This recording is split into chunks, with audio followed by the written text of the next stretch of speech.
Everyone give a round of applause for the fans on the visitor side and for the speed recovery.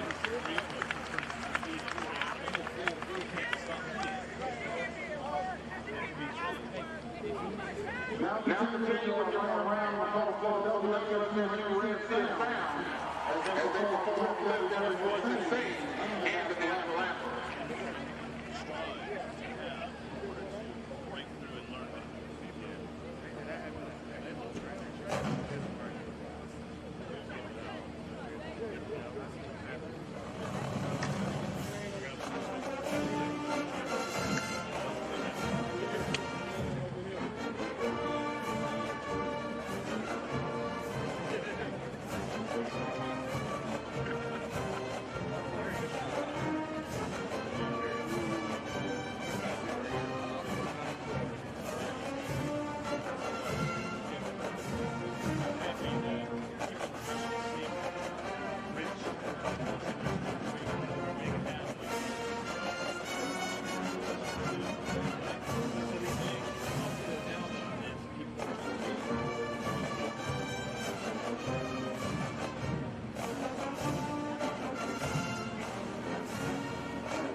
If you're driving a Honda, tag ELS 750, please move your car.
Good early evening, everybody. Thanks for joining us tonight for Catawba football that have the Indians on the road for the first time this very young football season, preparing to battle the Winston-Salem State Rams here at historic Bowman Gray Stadium. My name is Dee Hanson. I'm joined by my broadcast partner in Steve Foster. Looking at the keys for tonight's contest, Steve, you have Catawba coming in off of a tough loss, and they will have to do these things. They definitely need to tackle at the point of attack. Too many rushers stepping through tackles last week, and they were also -2 in the turnover category. They need to eliminate those turnovers and be in the positive category against the Rams. Rams coming off of a tough, close loss. We'll have to look at these. Yes, the Rams leading 3+ quarters against UNC Pembroke last week.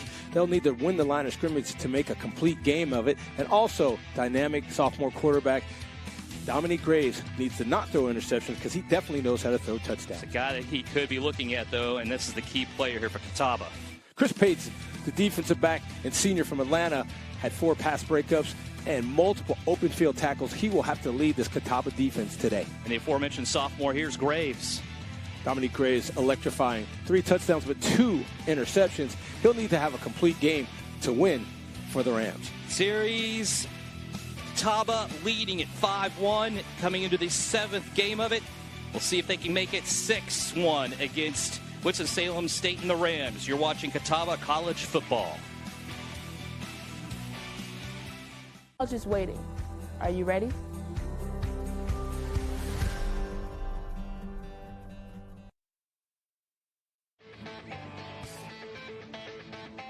Okay, we're back here at Winston-Salem, North Carolina, where the Winston-Salem State Rams are set to take on only the second game of the season for both Catawba and the Indians. And now let's get down to our third member of our broadcast crew, Aaron Summers. Aaron? Thanks. Catawba head coach Curtis Walker sat his team down this week and specifically talked about the Indians game against the Rams last season. He said that game got a little bit too chippy, a little emotionally charged. During that game, there were over 20 penalties and 7 turnovers combined. He said that he wants his team to focus on maintaining their composure today, not letting anybody else pull their chain. He said there were enough mistakes last week against West Georgia. We don't need to focus on anything else except for execution and our game. Thank you, Aaron. Very nice. And, yeah, this is a game that both teams looking forward to already out of the gate. And with the kickoff, Catawba looking for something to get things sparked early. My name is Dee Hanson. We're joining our broadcast partner here in Steve Foster. Thanks for joining us here tonight again here at Bowman Gray Stadium. And Steve, both these teams coming off of tough losses for different reasons. So you had a tough one for Winston-Salem as they lost 27-21. They gave up 17 unanswered in the second half. And then meanwhile, Catawba takes on one of the best teams in all of Division II in West Georgia and the Wolves and fall 37-9. So both teams for different reasons at 0-1 right now. And now it will be Catawba to start things out. It was Winston-Salem State winning the coin toss, electing to defer, and Catawba, and now things get chippy right out of the gate for both of these two schools that played last year. Catawba won that one convincingly, 34-7. Rams turned the ball over 4 times in that and just managed, of course, the 7 points. But right now, already a flag on the first offensive set here for Catawba. Personal foul, you just saw there by the Rams. Yeah, and again, a good play for the Rams, and they win the line of scrimmage in the opening play of this game, and then they compliment the Indians with a 15-yard penalty. And listen, kudos to the Indians for not losing their cool and getting a bonus 15 into Ram territory on their first play. The quarterback that was anticipated to start the season, Ken Avent III, not in this game. Again, he got injured in practice earlier on, did not play against West Georgia. So it's Kendall Davis at quarterback and another sophomore. And now still going to the ground here are the Catawba Indians, and it's DeMonte Good. We'll see a lot steady diet of him in the backfield. Yeah, and right there, Good squares his shoulders to get what he can on first down. 2nd and 8 coming up here for Catawba. Quickly to the line.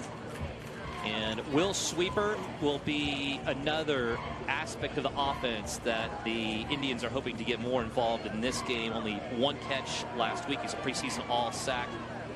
And right now, through the air for the first time in the game here for the Indians, and unable to complete there to the right-hand side, bring up a 3rd down. Kendall Davis is the signal caller that had to step in, number 14.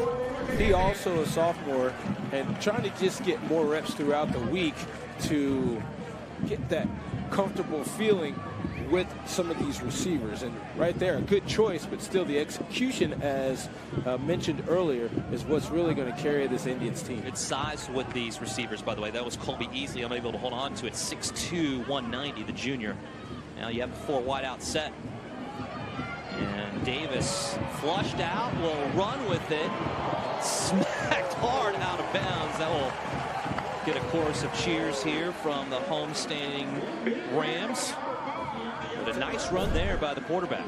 Absolutely, and I think Davis was able to figure out exactly where he needed to get, and if that's the 40, which I believe is the case, this could be a first down.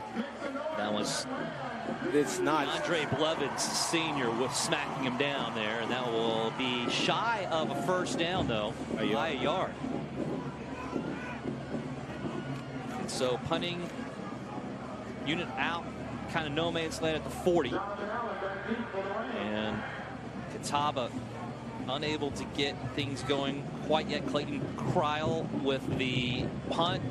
Inside the 5 will just trickle in, though, and unable to get down there are the Indians. And now with Winston-Salem State, they'll trot their offense out there and see what they can do after having a pretty good go at it last week, getting 21 points on the board and doing a good job of really balancing the attack. They had 180 yards through the air, 188 on the ground. But Dominique Graves will look for a little bit more. He was really the one that allotted that, as you'd imagine, Steve, and 180 yards through the air, but he did have the 2 picks. That's the only thing that rushed for 45 yards. That's the only thing that really was the knock for the Rams last week. Everything else was very balanced, and so you gotta get rid of those turnovers. And then, as much as we talk about the quarterback, a little motion there from the Indians, it will be a steady dose of a couple of backs here for Winston-Salem State.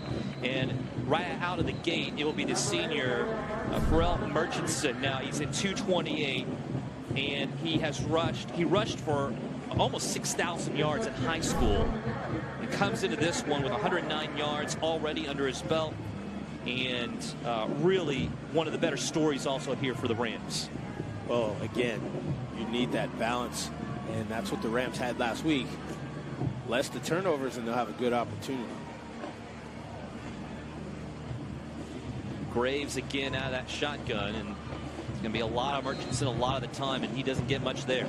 So they'll bring up another 3rd down here. Both offenses seemingly just trying to find themselves against 2 of the better defenses they're probably going to see all season. Catawba known for their defense coming into this one. They have been for quite a bit of time, all under Curtis Walker in his 7th season as the head coach. Trey Murray in on that open field tackle. Listen, when you can get one of the defensive backs to come in and make a tackle right at the line of scrimmage against a rusher, like you said, good play. So now you have the 3 receivers at the top of your screen on the short side of the field, and Catawba showing an edge rush. Will lay off of that. The lefty flinging and incomplete. A couple of receivers in the vicinity there in red and 4 in white. All kinds of confusion as far as traffic is concerned on the left side of the field, but that will bring up a 4th down as well. And now the Rams will have to punt on their first offensive set. And that was Chris Page. We highlighted him at the beginning of this broadcast, number 13 coming in. His job was real easy because 2 receivers for the Rams were in the same spot. So if he just blows up everything, he will ensure that there is an incomplete pass. There's Dominique Graves, who will stay in also to punt for Winston-Salem. And a high snap. He was able to climb the ladder and just get rid of it with pressure up the middle. Catawba will lay off of it. It trickles up a little bit and takes an Indian bounce by 2 yards. And second offensive series coming up here for Catawba. You are watching Catawba Indians football.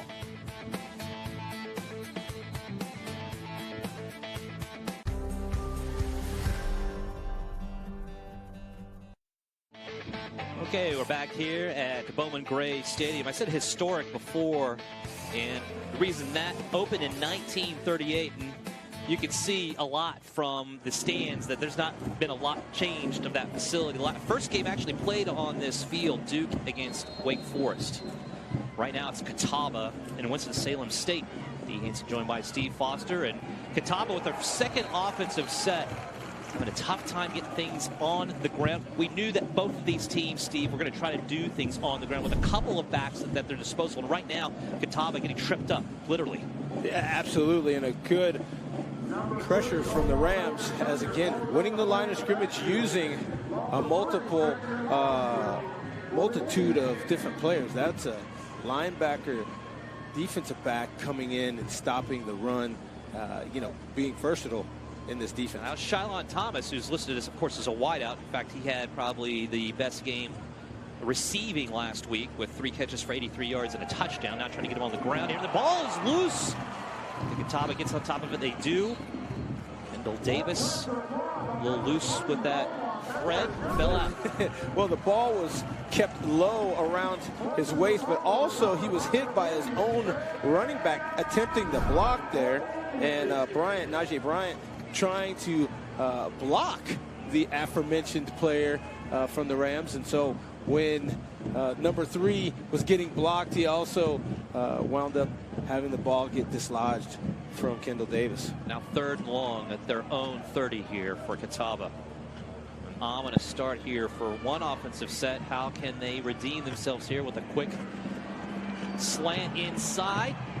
And shy of the first by a couple, but nice design play and well executed will be not enough.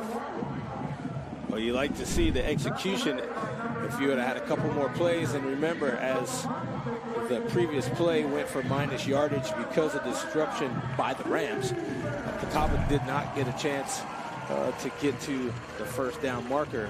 But a good play on 3rd down, just not enough, as you said. And fortunately, now the punt team comes back on for the Indians. Roman White with the reception, the junior wideout. Here is the punt away by Clayton Cryle, and fair caught at the 26-yard line. Winston-Salem State will start there, 1st and 10. And that was Jonathan Allen getting underneath that one, the redshirt junior. And another opportunity for Dominique Graves. He started kind of slow last week and then really found different receivers, 3 different receivers for touchdowns against UNC Pembroke. And so here at home, another opportunity for the sophomore who's bulked up, added 30 pounds in the offseason. So Graves again back at it. He can run the football as well. And Catawba with that run-stopping defense will do exactly that and cause a loss on the play. Run to the left-hand side by Murchison goes nowhere. Jeremiah Ferguson, number 7, really applying the pressure and then getting scooped up by Zach Lucia at the end. Ferguson, the one to look out at that linebacker position, the sophomore at 6', 220, preseason all SAC. 8 tackles, a sack last week against West Georgia. Picking up where he left off. CS 52 making the final stop. Here is Graves winding up, going deep right, and all kinds of collisions and falling down, and a flag on the play. Defensive pass interference, more than likely the call here. I think you're right, and even if you want to say that the defender got tripped up and it was just incidental contact, because it looks real bad of a push, that's where the interference comes in, and the ball is in the air as well. That is the call here. And you can see just both players kind of getting the clip there. And now having an opportunity there in a 3rd and long situation. The Rams get bailed out, and they are now on their own 36 and have another set of downs to work with. Offensive coordinators Dustin Ward. Again, this is one of the more balanced teams that Catawba might see all season long. They look to that run to set up the pass.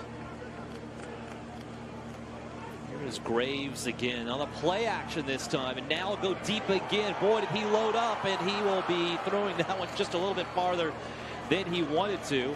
You can see the arm, and that was intended for Chandler Belk, who had 2 receptions for 93 yards. He is their home run threat, clearly. He had a 78-yarder last week. I tell you, Belk was definitely in position. Graves, again, and no fault to Graves to put the ball out there. You don't want that type of pass, that deep post pattern, to be thrown short, because then a secondary defender can recover and pick that off. You want it either caught by your guy or overthrown. 2nd down now, and Winston-Salem State taking their shots early in this contest. Trips to the right, low snap, and here's Graves again ranging out for a screen, well thought out and also sniffed out here by Catawba, making another tackle for a loss, and that will be Chris Page, the aforementioned, making the play. Chris Page comes in and just textbook tackle, low into the waist. When you take away the thighs and the knees from a rusher, there's really no place to go. The senior has tremendous technique, and you see why he is highly touted.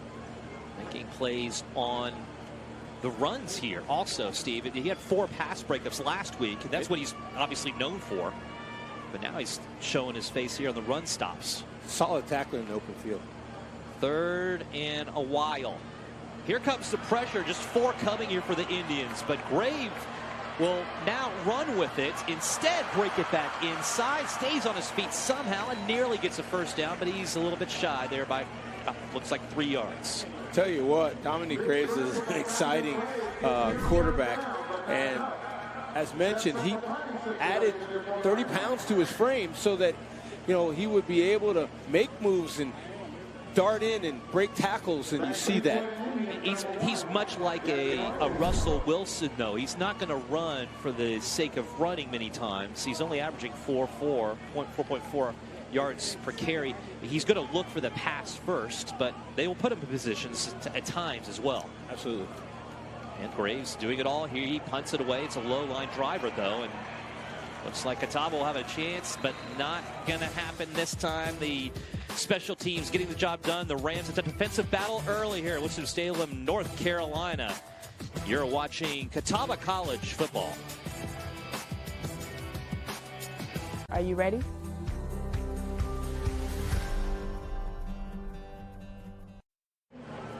Red Sea of Sound. That's the name here of the Winston-Salem State University band. And in fact, you should take note of that, because they have been actually voted now the top band in Division II across the board by ESPN and other sites as well. So that's on tap, along with also Catawba on offense for yet another series. Both of these teams having a tough time getting things going, and you can tell, Steve, that they are trying to get that ground game going so they can pass it. But Winston-Salem State just went, you know, we're not going to do that this time on the last set, but they were not able to continue the drive. And now it looks like Catawba is going to try to get in some kind of rhythm.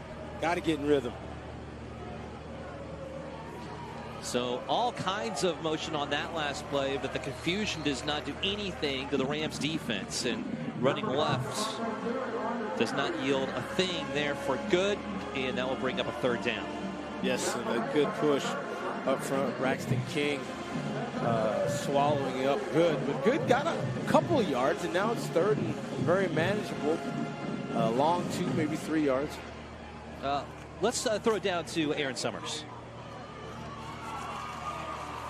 Thanks. The Indians graduated the most explosive running back in Catawba history last year. In 2 seasons, Kenyatta Green amassed nearly 1,500 yards. Tough shoes for anyone to fill. However, Coach Walker said he's looking forward to seeing Catawba running back DeMonte Good try and do it. Green set the standard for Good, and both of them have spent a few seasons learning from each other. Coach Walker is excited about what Good can bring to this team. Thanks, Aaron. Yep, absolutely. Good is going to set the table, and I think he might have just done that here for, again, a big home run ball to Shylon Thomas. 5'9", 175, obviously the stature, not as one of those big wideouts that both Catawba and Winston-Salem State have, but he is a home run threat, and clearly he just showed it there. Man, and a great pass by Kendall Davis to drop that one out of the sky right in the breadbasket. All the way down to the 25-yard line are the Catawba Indians, and a run left yields 1. And Rams and Indians going at each other here. Good on the carry, has yet to really find any space on either side of the line. No, but I tell you what, Thomas did well last week, and if Good and Davis, Thomas, and Sweeper can all get this offense energized, points will be on the board this evening for the Indians. Sweeper not on the field right now. Handoff goes to Good on the weak side, and now he does find some space. Nice run for Good, a little additional blocking downfield, but that was one of the better runs we've seen from Good, and his shoe came off. Yeah, and that happens as defenders grab at anything they can to stop the rusher, and you have to quickly either get that shoe back on, step into it. You don't tie it most of the time. Good blocking there from the line there. A lot of good misdirection. A lot of people going to the right, and left was the right way to go. That's still a third down and short. Too Good trying to get it here. He does up the middle and a lot more inside the 10 to the 9-yard line for a first. Absolutely great blocking up front by the Indians. And again, one of the keys for Winston-Salem was going to be to control and win that line of scrimmage. And right now the Indians are doing that here on offense. Run and pass working effectively. And now not wasting any time. Hurry up here for Catawba, but now we'll look at maybe getting a different kind of play in. Kendall Davis here in his second game taking more command of the offense for the Indians as well. He can run too. 8 carries, 42 yards last week, but this time they'll go to their bell cow, and Good.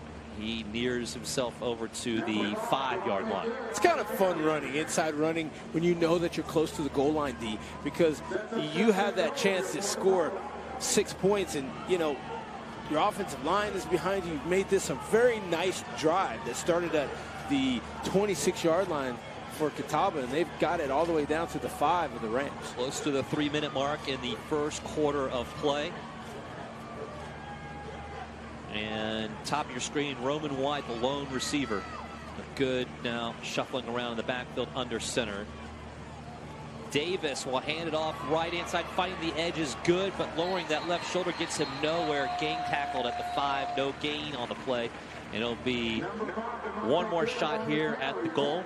Obviously they can go for it another time as well, but third down. Yes, and a good defensive stance by the Rams is Good.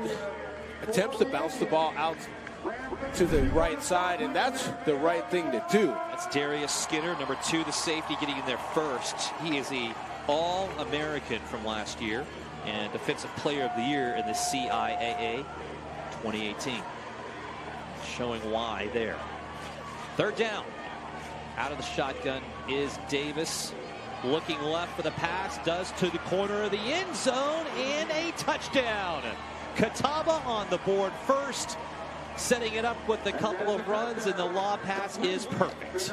Yeah, and a great scheme of crossing patterns in the left end zone for Kendall Davis, and he makes the right choice, and a scrambling defensive back is not going to be able to stop a very good pitch and catch, as we saw there from Kendall Davis. Dominic Burnham with the reception.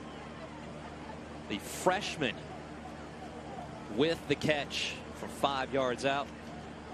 Here's the extra point by Cryle, and it will go through. And just like that, 2:01. We now no longer have a goose egg on the board for Catawba. You're watching Catawba College Football. What you want. There's a place for you here. Catawba College is waiting. Are you ready?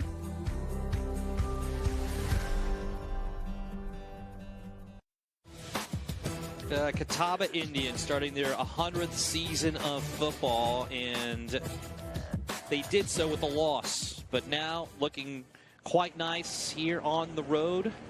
Kendall Davis getting the job done. We had a sophomore and 2 freshmen accounting for all the points we just saw.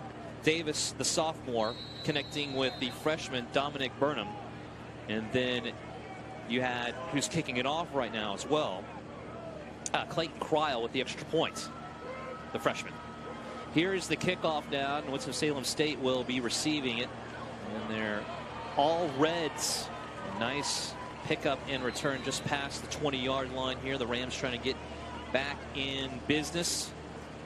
Quarterman Sloan, the junior, we'll see him ever so often. He'll spell Murchison in the backfield also on offense. Well, you know, in this day and age, you do see a couple of rushers. Heck, even back in the day with me, we rotated some running backs on occasion. And I mean, for you, they would take you out? Not all the time. Okay, yeah. Occasionally they did. I think so. From all the stories you told me, I didn't know there was other back. There weren't any other backs. But now we'll see another one here for the Rams. Down 7-0. After that, what had been both teams trying to settle in a little bit with offense. It was a big play, though, that got things going to Shylon Thomas. And now flushed out, rolling to his natural side left is Graves. He does not go down quickly or slide any respect, and Graves will be out of bounds on the near side sideline for a reasonable gain. It's a good choice because there was a jailbreak at the line of scrimmage, but there was no need to really take the additional punishment. Once 5 or 6 yards is gained, the sophomore signal call, just go out of bounds. You are very much needed after throwing 3 touchdowns last week. You know, keep this Rams offense and team in the game. 7 must be on the field. He's out there now again after now facing a 2nd down and short. And nice hole left-hand side. Murchison will trip up a little bit, but go out of bounds well enough for a 1st down, move the chains past the 40. Yeah, and that's one of my favorite plays, the off tackle. And once you get that ball in, there's a hole as big as Texas in that deal. And the turf monster seems to get a hold of Murchison there, the senior, as he heads towards his near side. It is a muggy 81 degrees right out now here to Winston-Salem. And you can also tell a little bit some divots already here in the field based on that alone. 1st and 10, play action rolling left and just a bit high on the pass will bring up a 2nd down. And Allen, the tight end, the junior from California, you got to make that adjustment. I know that ball was not thrown in an optimal scenario, but you have to, again, the most important part of a catch, D, is at the end. And everything was set up, even though the body was turned correctly, the mitts have to be extended open so that you can control that pass. And yeah, the pass was a little behind the receiver, but still catchable. Brendan Westbrook on the coverage for Catawba. Sophomore free safety. Tail end of that play. 2nd down, trips to the top of the screen, but it will be a wheel route right-hand side. It will be caught, but it will still be a loss on the play. Well, and Sloan just couldn't find anything. They had nothing but white jerseys in front of him. And Jeremiah Ferguson, and Ferguson was tracking the running back who caught the flare pass towards the Catawba sideline. And all you have to do, really, a lot of times people think you got to blow up the offensive guy. You don't, D. Just go ahead and ride him out of bounds. See Chandler Welk there, number 1, left-hand side, and that will be the last play of the 1st quarter as well. Winston-Salem State down at home to Catawba. 2nd game of the season, 7-0. You are watching Catawba College Football.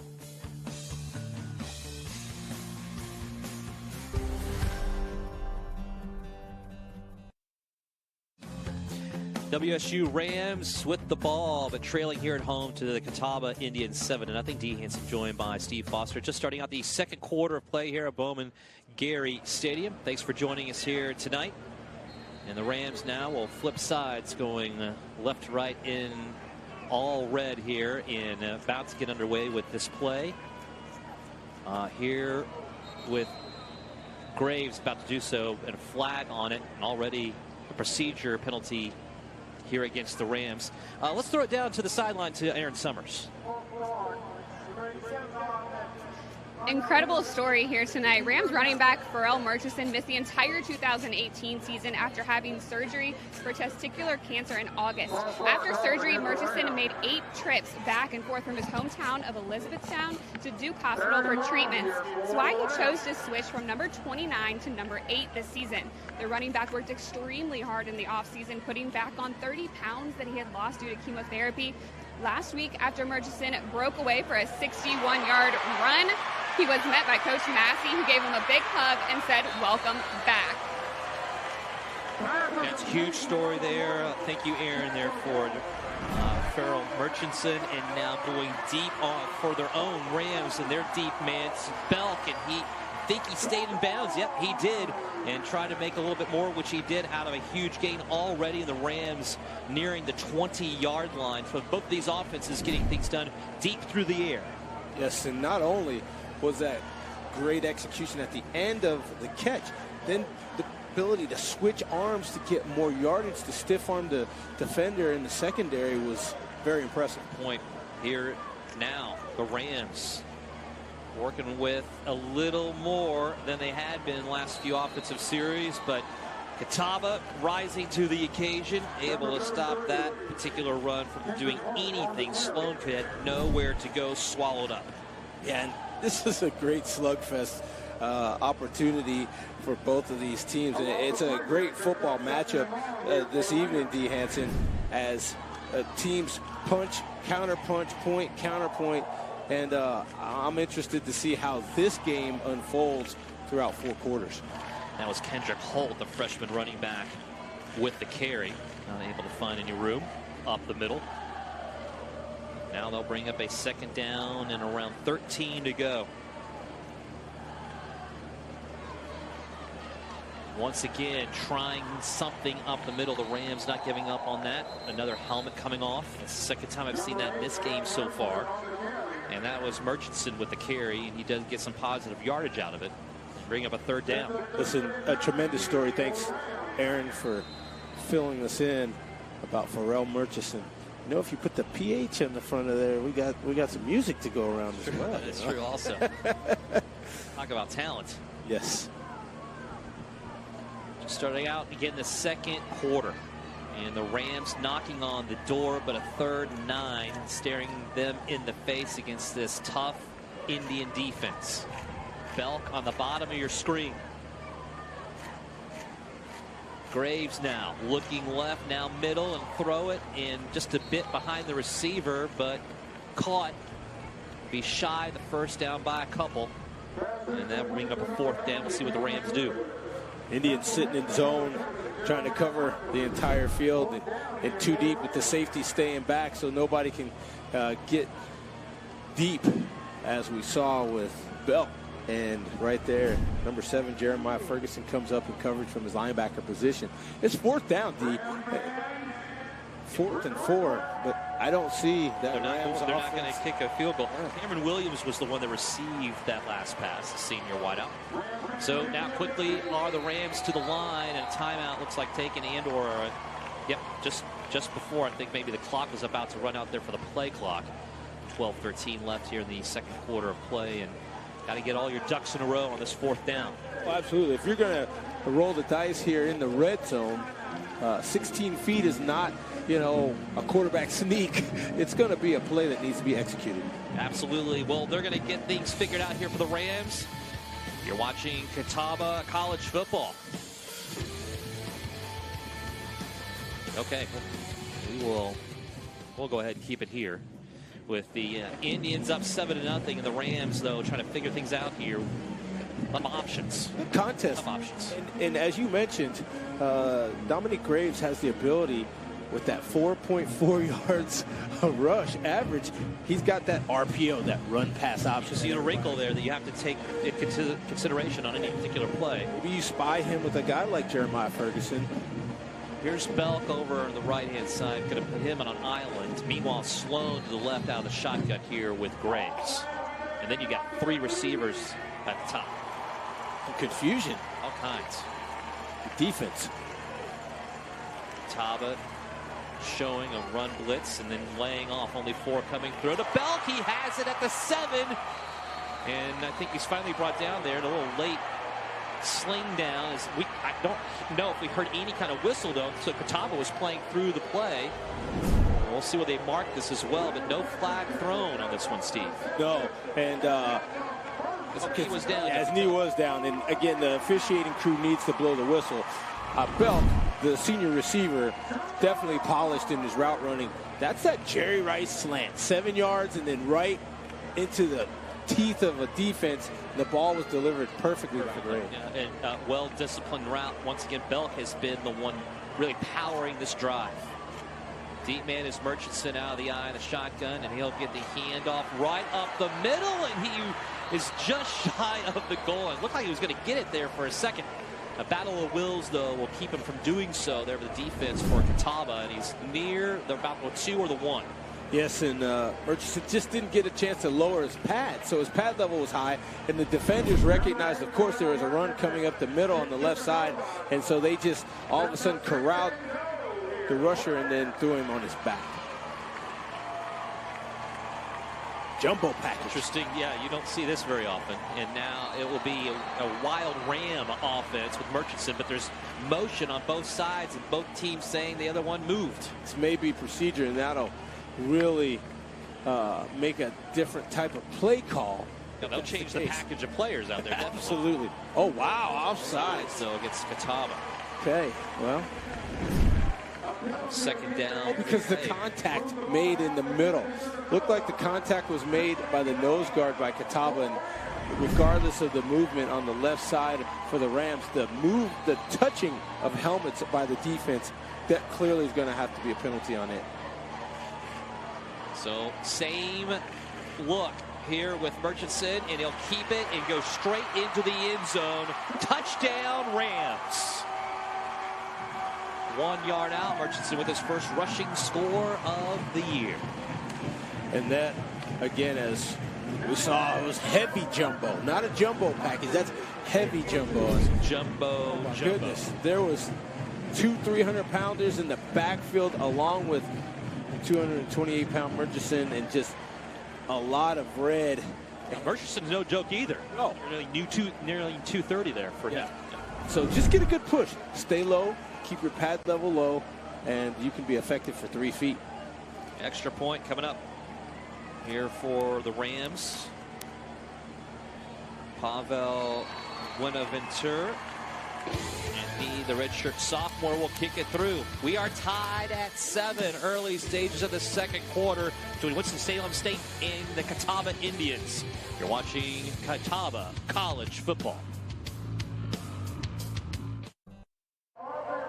Hey, we're back here at Bowman Gray Stadium here in Winston-Salem, North Carolina, where the Rams, the homesteading Rams to the Catawba Indians, do get a touchdown on the board, tied at 7. Both of these teams leaning on their last 2 offensive sets with big plays down the field for Thomas for Catawba and Belk for Winston-Salem State, and that's how they got down the field. A lot of running plays in right after that, and able to get into the end zone for both. You're absolutely right, and you got to like how this contest is shaping up. I think it's going to be an excellent football game throughout.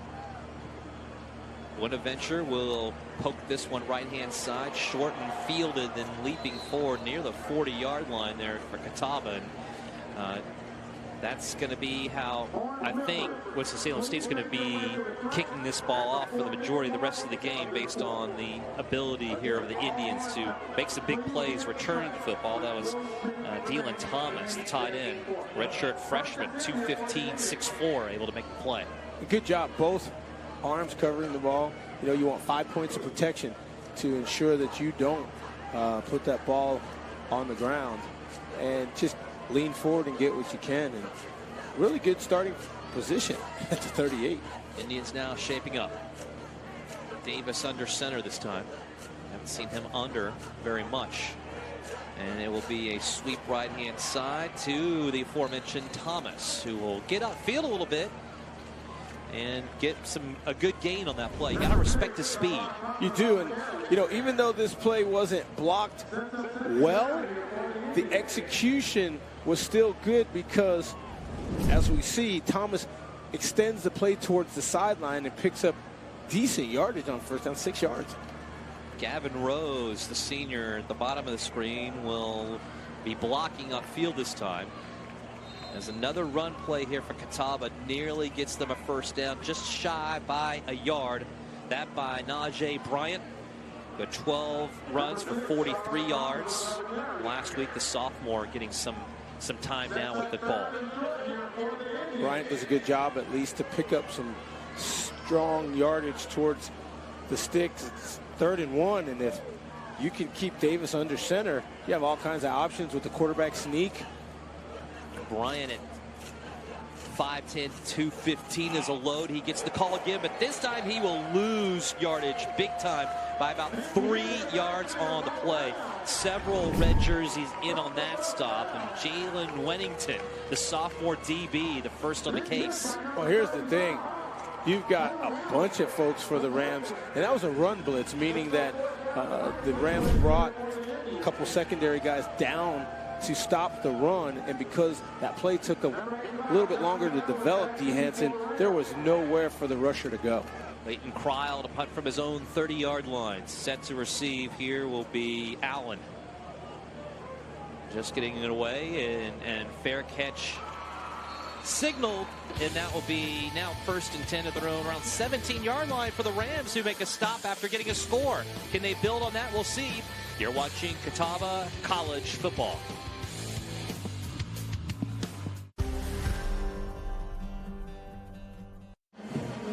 Robert Massey is the interim head coach right now here for Winston-Salem State and the Rams, who are hosting again Catawba and the Indians. Thanks for joining us here tonight.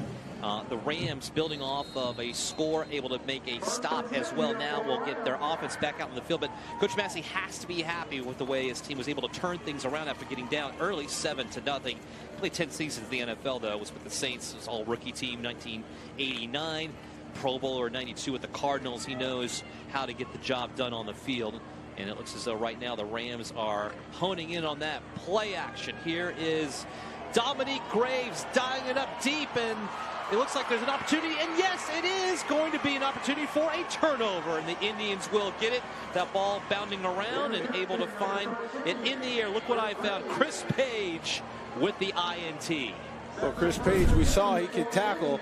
He can break up passes, and now he's intercepting passes for the Indians, and that pretty much may qualify as a punt as well. But as you see, going up at the highest point is 13, and teammate at number 20 as well, Westbrook. However, it's Chris Page coming down with the INT. Great coverage downfield. Both teams, again, really taking some liberties and opportunities down the field with the pass. Now the Indians have an opportunity again to see what they can do on this turnover. And again, it will be Thomas trying to find room right-hand side, and he is brought down for still a reasonable gain, not as big as the last time they ran that play, which wasn't very long ago, but you'll take 4 yards. Absolutely. 4 yards on first down or more is a win, because now you can really open up the playbook. 2nd and 6. It definitely gives you the choice of run or pass. And both quarterbacks, Kendall Davis and Dominic Graves, doing well. Here's Davis. Handoff right to Good. Finds room at the first down. Spinning around at the 40. Brought inside there to nearly the 36-yard line.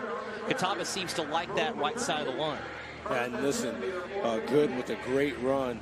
That's that off-tackle play. That's one of my favorites. And you can get some linemen coming around pulling, as you can see, the stick, and then cut to the outside between the tackle and the tight end. That's the C gap, and great yardage picked up there for a first down. Great look there on the camera with that gap in there, and you can see how the vision, the runner is looking at the play. Vision is so important, Dean.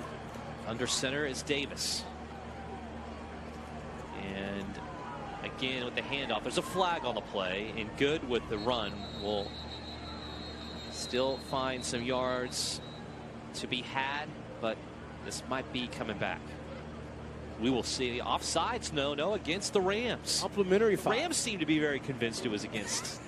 As well they should be. They're going to say, oh, penalty on us. Right. And this will be 1st and 5 now.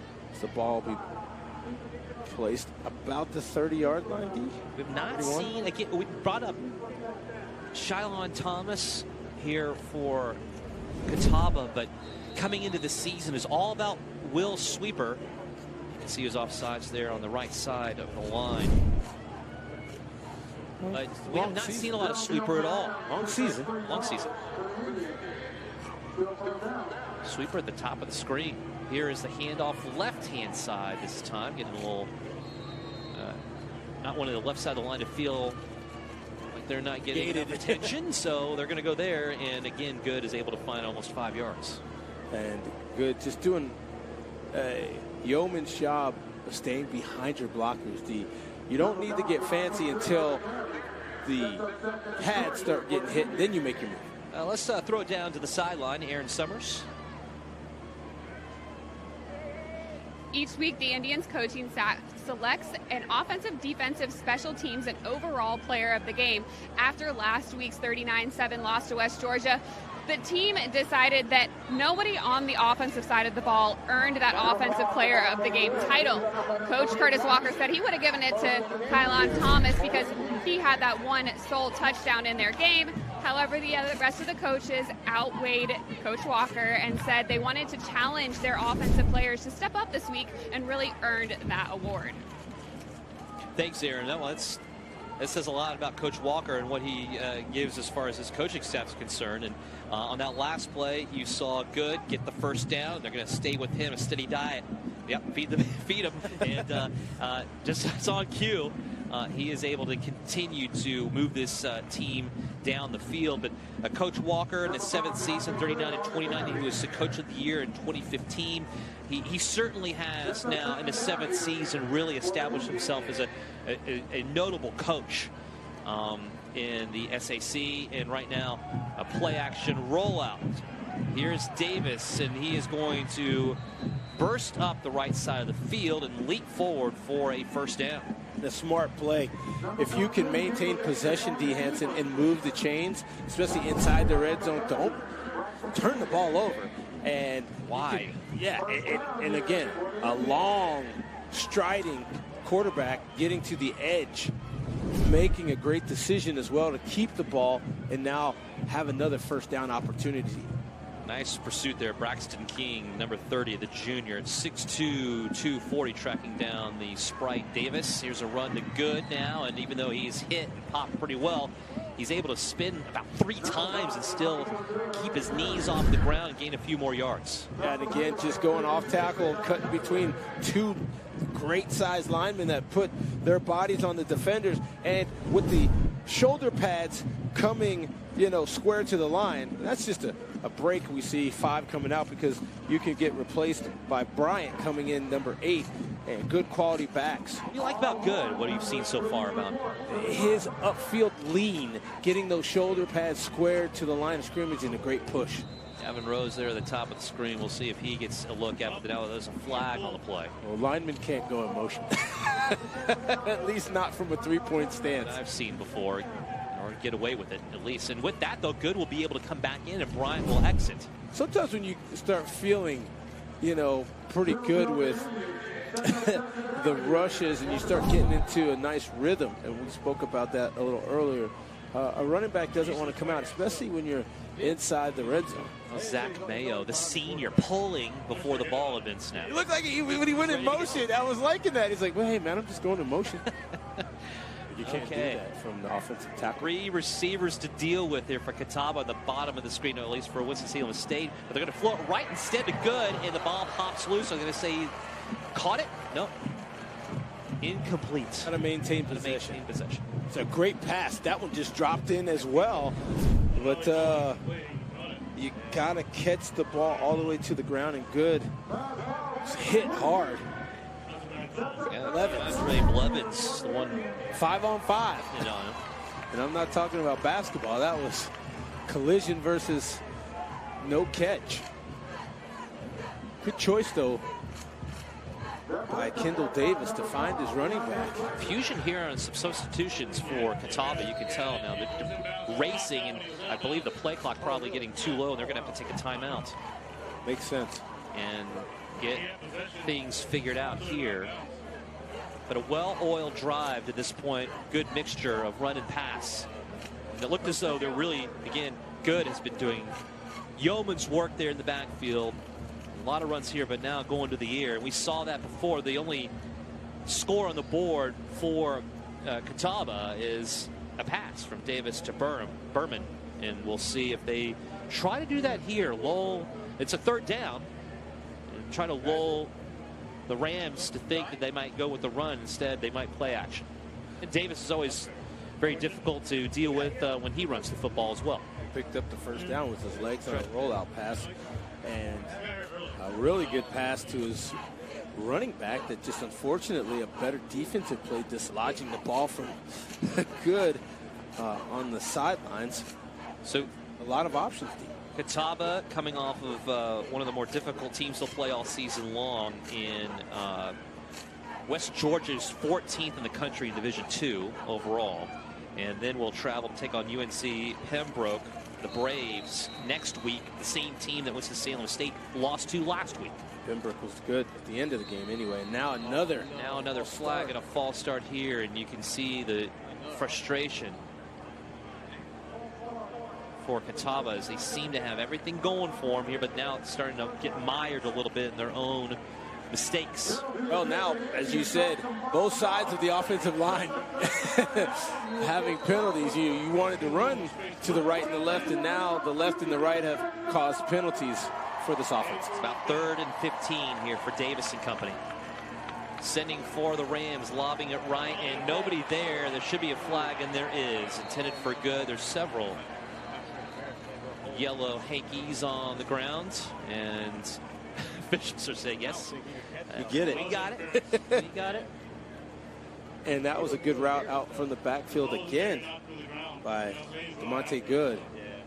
So I don't know what the call is going to be. It should be interference, but let's see what they come up with.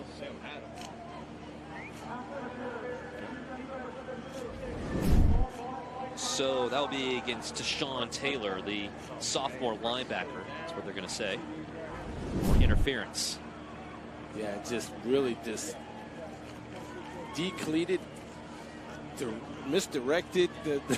After all is said and done, and all these penalties against Catawba, that one wipes the slate clean. Yes. Catawba finds themselves at the 6 now, 1st down and goal. And a lot of options. Davis will get it to Good, trying to find the edge, and he will not be able to get to the end zone at least, and maybe just get a yard on the play. And I thought that was a bad spot. I thought that Good had at least turned the corner and got to the 3, maybe the 2. Nice pursuit there by Kalen Allen. The Rams, the sophomore linebacker who last week had 3 tackles, 1 for a loss, and a breakup as well against UNC Pembroke. 2nd and goal inside the 5. Davis may take some liberties here from his quarterbacking position. The run pass option. And now left, breaking it back in. Will he get in? Ball loose. See if Catawba's able to get on top of it at the goal line. Everybody has their own idea about what happened on this play. The ball had broke the plane. Well, that's still not been figured out either. And let's get all the officials in on this one. 2nd down. Well, the ball had broken the plane. Well, they're going to say 3rd down and down by contact. So even if they're saying the ball came loose, it was after the play would have been dead. The knee down, and the ball was around. I thought so too, Steve, but the Good had stretched the ball out, and it crossed the plane before the knee came down. Exactly. I understand. Okay, you and I. I'm totally on there with you. Absolutely. Okay, but needless to say, it's 3rd down and goal to go from the 1-inch line. Davis, left-hand side, good, stretching forward, will not get in. Oh. 4th down.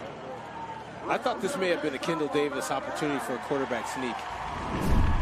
And this seemed to have some issues on timing. I think even you might have had one of the offensive linemen step on the foot of Davis as he tried to go back and hand the ball off. Well, it's interesting because, you know, to turn around and give up 16 feet to get 3 feet, just go and get the big push up front. You've got a quarterback at over 6 feet that he can just, you know, reach out. And or the Rams, what they did was they just did a wildcat formation, got it right straight to the guy they wanted to have in Murchison for the score. Good point. See that? Getting to your point. Good point. I like it. I'll take it. 2:05 left. There's another, I believe, timeout taken on the field here. So Indians. Well, I said good point for the running back. Yes. Yeah. Timeout Catawba. They have 1 remaining, and they have had a difficult time here in the red zone. Got a pass interference call, kept the drive alive, and they're that close, although you could argue that they scored a touchdown anyway, but this is how it stands. I wonder if the decision is to make a chip shot here and just grab 3. You are tied at 7, but it's a non-conference game, and trying to go on the road. Usually you see a lot going for the win, but that's not what's happening here. It is a chip shot field goal attempt. We'll see here what happens. We can note this too, that a touchdown was not scored. That's right. Field goal taken away. Here is the attempt. Clayton Cryle will sneak this one in. Yep, right inside left upright. It makes it now 10-7. Back on top are the Catawba Indians. You're watching Catawba College Football. Are you here? Catawba College is waiting. Are you ready?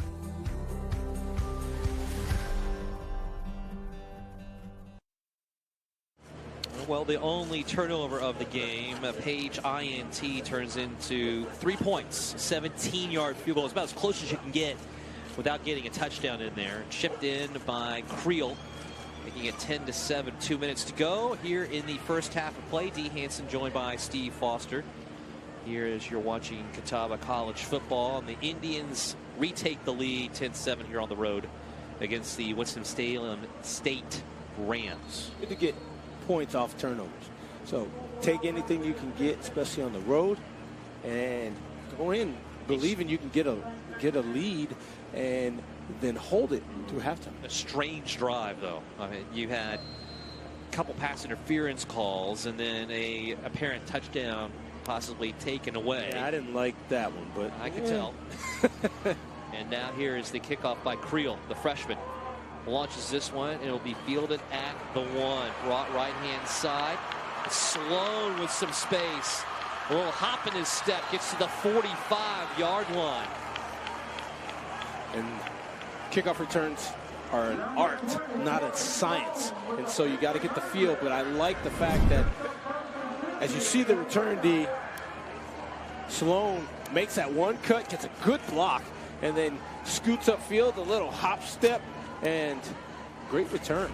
Experience here in the backfield for the Rams, and both Murchison and Sloan. Murchison a senior, Sloan a junior. It's not how you see many of the Division II teams out there have that kind of leadership in the backfield, at least.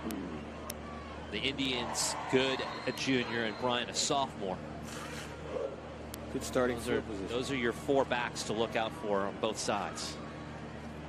Great starting field position near midfield. Here is Graves, and then he will run with it right-hand side, shift that ball, and now you're going to get also a horse collar and the very dangerous tackle there. Now it'll be another 15 at the end of that run.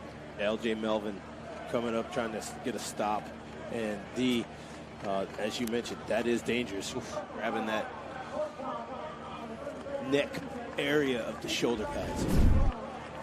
It's not the jersey, it's actually the pad and inside that pad is those legs you always get concerned with coming underneath. And that was an advantageous actually way to come down there for Graves, as it could be a lot worse. Beefed up, added 30 pounds to his frame from last year. Helps. Strength helps a lot. Belk at the bottom of your screen. Every so often I'm going to definitely tell you about Belk, as he has definitely made a difference on offense here for the Rams. Really good route runner. Richardson in at back, and he'll stay in to block. Here's Graves flushed out, and he'll be brought down from behind for a sack. Nowhere to go. I think he felt he had a little bit more room than he actually did, and then he is brought down for a TFL. Tackle for loss, and Melvin returns the favor here. So, let's see if they ever match up, and that would be a nice little matchup to watch. If you're the Indians and you do go man, you want that senior to go against a route runner and a dangerous receiver in #1 Chandler Belk for the Rams. Two seniors going at each other. Belk also a senior. Yes. But again, matchups is what you look for if you're the Rams right now. And you move Belk around. Now he's in the middle of trips to the right side of the formation. 2nd and 15 here for Graves and company. He has now trips to the right and Belk in the slot. And it will be a keeper left-hand side. Good. Initially it looked like a very good decision there for Graves, and then he spun around for only 1 yard on the game. O.J. Melvin line here. Again. So Melvin recognized that 15-yarder was a detriment to the Indians, and so now he stepped up big with 2 open field tackles against Graves. 48-47, the game clock ticking down to 3rd and 14. Graves has the time, looking deep, goes to the end zone, and it will be caught for a touchdown. What a beautiful pass by Graves. Unbelievable pass. And Cameron Williams, the senior, another senior, getting into the mix, and this pass was put on the cash money, as you see in the back of the end zone. Really good coverage by Caleb Allen. And another perfect pass dropped out of the sky. And the Rams, wow, what a pitch and catch. Graves up top to number 80, Williams. First passing score of the evening here for Graves. Extra point is good. And the Rams back on top, 14-10. Actually, that's their first lead of the game with 29 seconds to go here in the first half. And that's what you didn't want to see. If like you said. 35-yarder dropped in at the back of the end zone. Really great concentration at the end of the catch. So Williams getting in the mix here, another senior. And Belk and Williams now. Quite a tandem for Graves to look to. And it all started because of the really good return by the Rams. Sloan being able to bring that on near side. Very good point. Because again, the percentages of scoring go higher as you get closer to midfield in your start. Significantly higher, right? Yeah. Okay, here's the kickoff now, and the Rams feeling good after that last touchdown. It will be Buenaventure, the redshirt sophomore, to kick it away after getting that extra point through.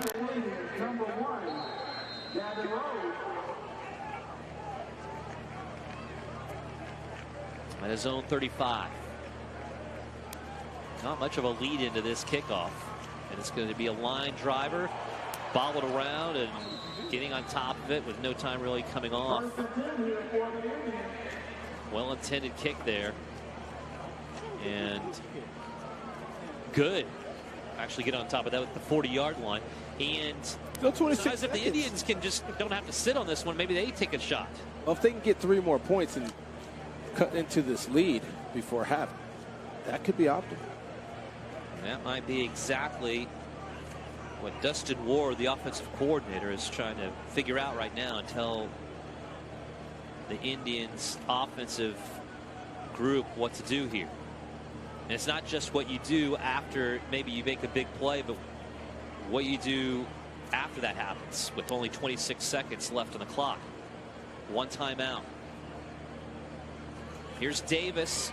He will wind it up right-hand side. It is caught in midfield, a yard shy of the first. The clock will run, and a timeout taken by the Indians. Good job there. 9 yards. On Thomas with the catch. Thomas, you know, there's a little cushion there by the Rams secondary, and a strong throw by Davis. That out route is not an easy one to complete. You really have to put a lot behind that. If you float that sucker out and any kind of break, yeah, pick six. Go the other direction. Go the other direction.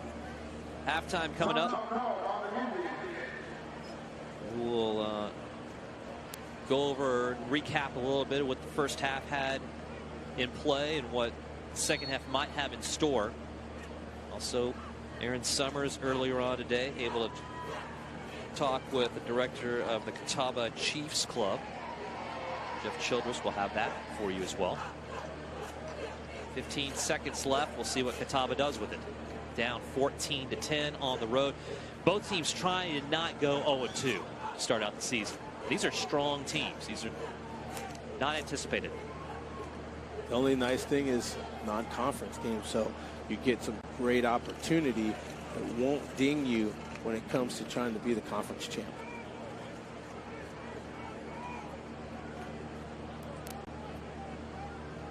And now at midfield, Indians certainly want to do something with this, but they also don't want to give Catawba, or excuse me, Winston-Salem, anything to work with as well with 2 timeouts. No. Second down. Davis with good to his left. This is a long way to come into this one. Off the final timeout for Catawba. Davis is saying, let's go. It's Bryant to his left, actually. The 4 wideouts to work with.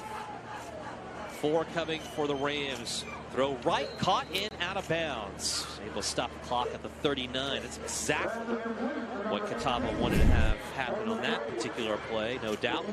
Colby Easley with the reception. Really good pitch and catch there. Davis to Easley. You're trying to at least work your way into reasonable field goal range. However, if the Indians feel like they may be able to sneak a receiver downfield for a touchdown, they'll do it as well. Creel has a 45-yarder under his belt here today, or on the year. And a run with 6 seconds to go is going to make it very difficult for the Indians to try to stop the clock, and I don't think they'll get there. Let's see. And I don't know. There's a flag thrown on top of it. Of course, you can't end on a defensive penalty. We'll see if there's any offsides. Yes, and what's the official clock? Because it was an offensive penalty. However, if there was still time on the clock. Clock is at zeros right now as it stands. There could be a runoff. I'm thinking they're going to say this is done. Yeah, that's against the offense anyway, so it's that's the end of the first half of play. So with all of that said and done, the 2 teams here, the Rams and the Indians, had a difficult time getting their offenses going initially, Steve, but now it looks like they have figured out something going. Both the running game's looking good, the deep ball also as well. Let's get down to Aaron Summers. Coach, your offense came back and is now leading 14-10. What changed for you in the second quarter? Well, we made some plays defensively. We stopped them. Got a chance to get the ball turned over. So offense is pretty good. You know, they got to find themselves, but I think we're still a little nervous. First home game, guys excited, but they're settling down now. How do you expect them to continue the momentum that you've built in this last few minutes? Well, we get the ball back the first half, so it would be lovely if we can go down and score. We didn't do it last game, so hopefully we'll show improvement tonight, score in the first series, and then that'll kind of change things for us, give us the momentum back. Thanks, Coach. Thank you. Okay, thanks, Aaron. 14-10 is the score. Rams with the lead. They also won the coin toss, elected to defer, so they'll start the game with the ball in that third quarter of play. Leading the Indians here 14-10 once again. You're watching Catawba College football. We out? Here, Catawba College is waiting. Are you ready?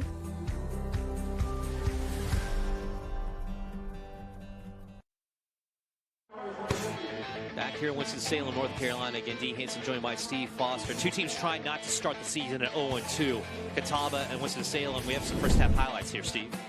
And you see Davis gets on top, throws this one down to Thomas, and a great pitch and catch there. Gets the ball close to the end zone, and then from 5 yards out, Dominic Burnham, the freshman, number 84, with a nice catch. Then on the flip side, downfield to Belk goes number 7, Graves, and Belk makes a nice move. And then again, a nice pass inside to Belk. And then from the wild ram, you get Murchison scoring from 1 yard out. Here again, Graves deep, but he's picked off by number 13, Chris Page. But a great pitch and catch as the Rams come back, take the lead at halftime. A 35-yard touchdown reception to senior Cameron Williams. Rams will start out the second half with the ball and the lead, 14-10 here home to the Catawba Indians. You are watching Catawba College football.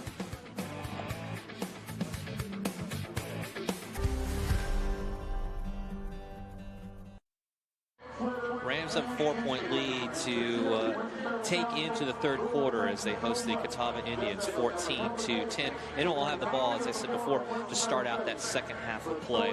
Also, earlier on today, Aaron had an opportunity to catch up with the director of the Catawba Chiefs Club, Jeff Childress. So here is that little discussion between those two. Thank you so much, Aaron Summers there, talking with the director of the Catawba Chiefs Club, and Jeff Childress getting a lowdown there of all of the athletics going on for the Indians. And right now, Catawba looking to get back into this game. They had the early lead, but now find themselves down half to the Winston-Salem Rams. 14-10, third quarter coming up shortly. You are watching Catawba College football.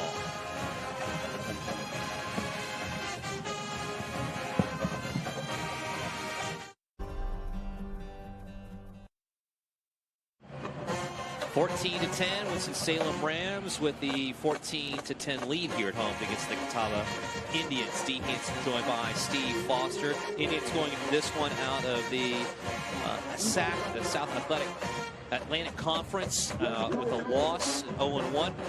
Winston-Salem State Rams also at 0-1 coming in this one out of the CIAA. And when you look at the two games that these two teams played and coming off of, it's quite a difference. You have Catawba taking on one of the top 15 teams in Division II overall in the West Georgia Wolves. 37-9 was your final score in that one. A total of less than 250 yards of total offense able to be put together there by the Indians. And Thomas, the lone bright spot, had 3 catches for 83 yards and a score. And third down percentage is well below where you'd like it to be. So improvements there, and you can see that in this game here for the Indians. They already had one of the better defenses, and they've had that. That's kind of been a mainstay for Catawba, trying to get that offense back into gear. And they came into the season thinking that their quarterback in Ken Avent III was going to be the one to lead them in that direction, although Kendall Davis has done a great job in the first game and a half or so. It's Avent III that had to sit out against West Georgia. He was going to be a game-time decision in this one, obviously not able to go after getting a foot injury in practice preceding the game against the Wolves. In 8 games last year as a freshman, he had 12 touchdowns. That just tells you what their hope was going into this year. But right now, it's nice to have a Davis that you can have for the football. But right now, it is an offense that relies heavily on the run, as we've seen from Good and a little bit of Bryant. Thomas has been the go-to guy.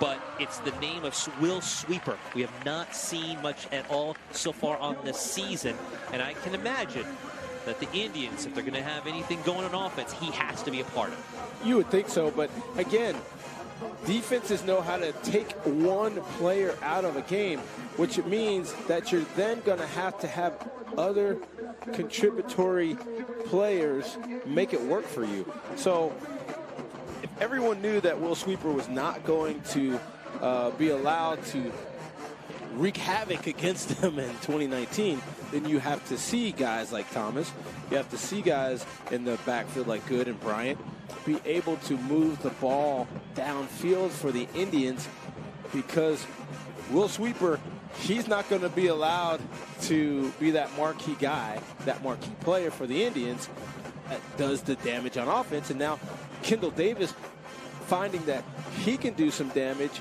and finding the other guys that can make plays on this offense. That's a good thing, because Will Sweeper, if in fact he just backs up what he has already done in college football, he'll also contribute somewhere, sometime during the season. The Winston-Salem State Rams are coming off of a little bit of a different story on the road against UNC, Pembroke, and the Braves. They led 21-10. Yes. And in the second half, they gave up 17 unanswered points. Lots of missed tackles. You even had cramping going on. And then you add the fact that they had 14 penalties for nearly 100 yards. Needless to say, they needed to shore things up from almost a mental standpoint also, when you have that many penalties and you give up that big of a lead. And I believe the Rams, they got down early in this contest and could have easily parlayed what happened in their game previous to the Braves and put this here to the Indians, but they did not. In fact, they reversed their fortune and they were able to have the lead now 14-10. Yes, and I think that's a testament to the grittiness of the offense. Even though there's a turnover that's already been created, which resulted in 3 points for the Indians, to have Dominic Graves find a senior and Cameron Williams at the end of the half, knowing that the Rams will receive the ball coming out of the locker room at halftime, that really gives this Rams team some momentum, because they grab the lead and then they also have the opportunity. And their head coach, their interim head coach, Robert Massey, mentioned, look, if we can go down and score here at the beginning of the third quarter at home, we really can change the face of this game and how we think about it. Something somewhat surprising in this game, the big plays down the field. I only say that because we might be seeing two of the top defenders on the back end, yes, in the secondary, for their respective conferences playing in this game right now. We had already mentioned that one of the key players in the game going into this one was Chris Page at the senior corner. And then also for Winston-Salem, they have a safety in Darius Skinner, who is a senior as well, who's an All-American Defensive Player of the Year in the CIAA last year, that's also playing very well. So the fact that those two guys are in their defensive backfields, but we're still seeing some deep balls down the field that make some big differences in the scoreboard, with Belk and Thomas, respectively, for their two teams, making the difference here. That's well, interestingly enough, the quarterbacks are attacking defenders that aren't those two, though, in the secondary. Absolutely. So we're going to take a quick break. When we come back, we'll have the second half kickoff here between the Rams and the Indians. Winston-Salem will receive the ball as they continue to try to build on their lead, up 14-10 on Catawba. You are watching Catawba College Football. There's a place for you here. Catawba College is waiting. Are you ready?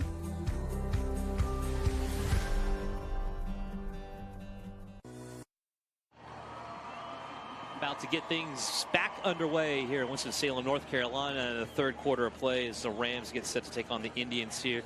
Aaron Summers able to talk to Coach Walker of Catawba here. And Aaron, what did he have to say? Coach Walker made it very simple. He said his Catawba Indians need to make sure that they don't allow Winston-Salem to make big plays like that. So there was a couple breakdowns on their defensive coverages that they need to make sure they don't let happen again in the second half. He also said that if we have opportunities offensively, we have to take advantage of them. Speaking of that goal line stand, they weren't able to get it in and had to settle for a field goal. After that, he said, it's as simple as just winning the second half. Yeah, that's perfectly well done. I mean, thank you, Aaron. So all those very good points there from Coach Walker, and that will be glaring if Catawba is not able to come out with the win here tonight. That goal line stand, however you want to look at it, is going to be one of those focal points of moving forward. Absolutely. Right now it's a 4-point difference, and that would have been a tie ball game, even with the excellent play by the Rams in the last minute of the first half. So, you could have played all square on the road, now down by 4. If, in fact, when we look at the final score, if it's 4 or less, we're going to go, Well, we'll see. I mean, we have a whole half to go, absolutely. But it's a very good point. And, again, it's not as if you did not see the first half, as if the Indians did not get any points. They settled for the 17-yard field goal, which you don't see those very often. No, you don't. And on the road, you did want to definitely get points on the board. In fact, that put the Indians in front. So it wasn't like they were losing at the time. Just a terrific play towards the end of the first half put the Rams up with a 35-yard touchdown pass. For all the rushing that we've talked about, the 4 backs, 2 for each side that are well accomplished and very good in their own right, we only have 1 rushing score in this game.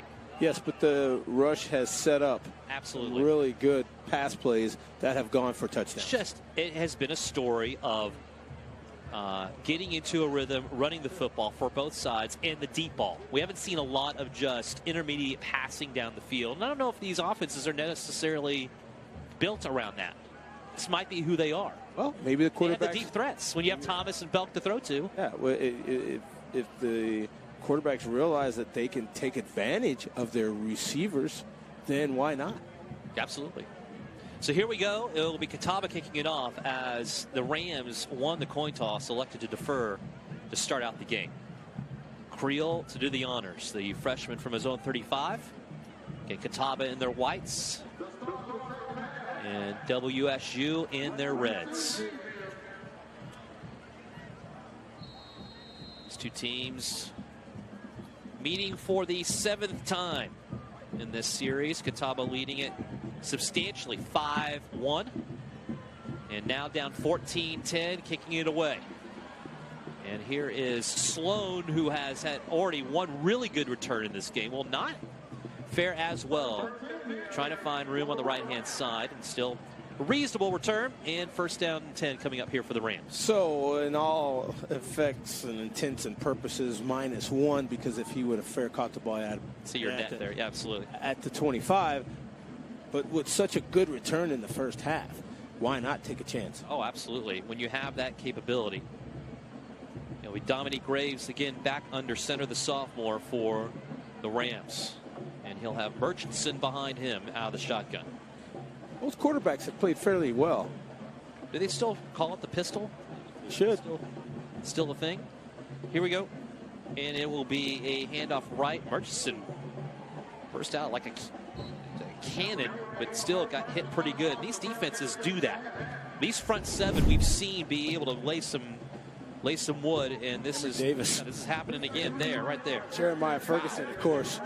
I should correct myself. Number 7, coming from that linebacker position, that second level D, and wraps up Pharrell Murchison after about a gain of 3. Saw a lot of L.J. Melvin in the first half of play.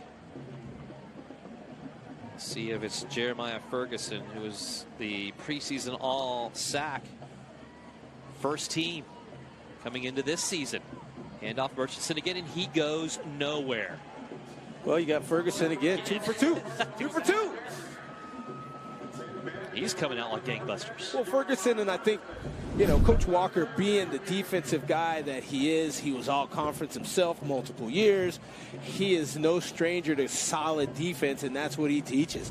And so it's going to transfer and translate to his defensive squad. Walker, Catawba grad 92, Coach of the Year in 2015, by the way, but he holds the Catawba record for most tackles in a game. There you go. Against Wofford in 1991, he had 25 in one game. My point. That's my point. It's a lot of work. Here's Ferguson on 3rd and 7 on the quick slant. He is able to connect and get the conversion. Listen, that was a great pass. That was a dart. And, you know, if that ball is placed anywhere else, that probably doesn't get caught. And Quincy Jackson. And it wasn't like Page didn't have good coverage. Oh, really good coverage. That had to be a dart. That was almost a bullseye shot. So Ferguson on point to start out this 3rd quarter. He's got trips to the right-hand side. Again, Fida Telestra to be circling Belk here in the middle of those 3. It's a way to hide him. It's Sloan who will get the call, though, and he reverses field, and I think a design counter. He's brought down just past the 40 to the 41. It's Cameron Davis, number 95 for Catawba. Staying home, staying in the middle of the defensive line and seeing where the flow goes. Offenses want defenses to chase. When you don't chase, we go, uh-oh, now we got to really block you and push you out of the way. And if you are unblocked, you can make tackles like that in open space. I've been saying a lot of his name, but 97, that big guy in the middle of the nose tackle, Steven Thurston, watch out for him at 5'11", 255. Built low and strong. He is. Definitely that. 2nd and 6. Here they come. Ferguson. And right on cue. 7 and 97. Like I said, then Graves will go down, but he had nowhere to go that time. He has been escaping a lot of that before, but this time he did not. And as you highlighted, Steven Thurston, number 97, and of course, Jeremiah Ferguson on this drive has made 3 great plays, and he gets some assistance by the defensive line in Thurston. And now 3rd and long. And this is counter to what interim head coach Robert Massey was talking about for the Winston-Salem Rams at halftime with Aaron. 3rd and a long way. About 15 to go. Not impossible. Oh, absolutely not. Sloan to the left. He's in. Here comes the edge rush. Pass middle of the field. It's incomplete. Trying to find Belk. He is the converter on that and gets a nice little game, recognizes game on the fanny there from Jeremiah Ferguson, but that was definitely out of respect. Yeah, and again, if that ball's thrown a little bit higher, it could have been a possibility, and it would have been close to the 1st down marker for the Rams. But now the Indians force a punt here on this first drive, and can Kendall Davis get his offense back in action? Graves to kick it away here. And that's Gavin Rose, the senior. A little too far to fake this one. And Graves just gets it away. Underneath it is Rose. He will bring it up, and then it's smacked down at the 41. Special teams coverage has been really good in this football game. The Rams unable to get anything going on offense. We'll see if the Indians can. You are watching Catawba College Football.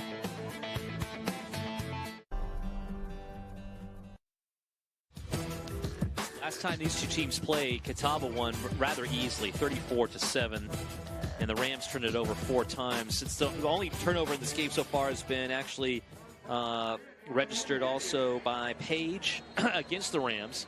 So they have 1 in this one, but it's a far cry from last year, and clearly the Rams improving here. Catawba now under center, start out their first offensive set in the 3rd quarter of play. And it will be Davis going deep and open, but overthrowing his intended receiver around the 15-yard line. And that'll bring up a 2nd down. Wow. He was wide open. And somehow, when you let Thomas get that far into your secondary, you've already seen the sophomore make some really good plays on the sideline. And then Davis, you haven't seen this in a while, the play action hiding the ball. Boomer Esiason was really good. You didn't even know he had the ball. Yeah, you got to give Peyton Manning some love. Peyton Manning, very good at it as well. I'm older school than that. Okay. I like the Boomer. It's possible. University of Maryland. Yeah. Okay. Tough lump there for the Terps today. Little floater on the left. Good, has some room. Great blocking. He's able to get upfield and into Ram territory around the 45. Man, nice check down to your running back. Getting a playmaker in open space like that. DeMonte Good. And great blocking by the Indians to spring the running back, who just took a quick dump pass and made the best of it and good yardage, 1st and 10 for the Indians. As much as we've talked about good, he had a rough go, about 2.6 yards per carry against West Georgia. This time against the Rams here tonight, he is exceeding that level by a large margin, and he does that here again on another 1st down run. You see how good finishes the run is squaring his shoulder pads, and they say shake 1, split 2. And that is a general thought of rushers. He comes out the game, but again, no drop-off with Najee Bryant, 8 coming in. But a great run there by Good. Saw Dustin Ward, the offensive coordinator, giving him a little love. A love.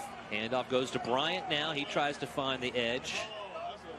Bottled up. He will not. Not in the least.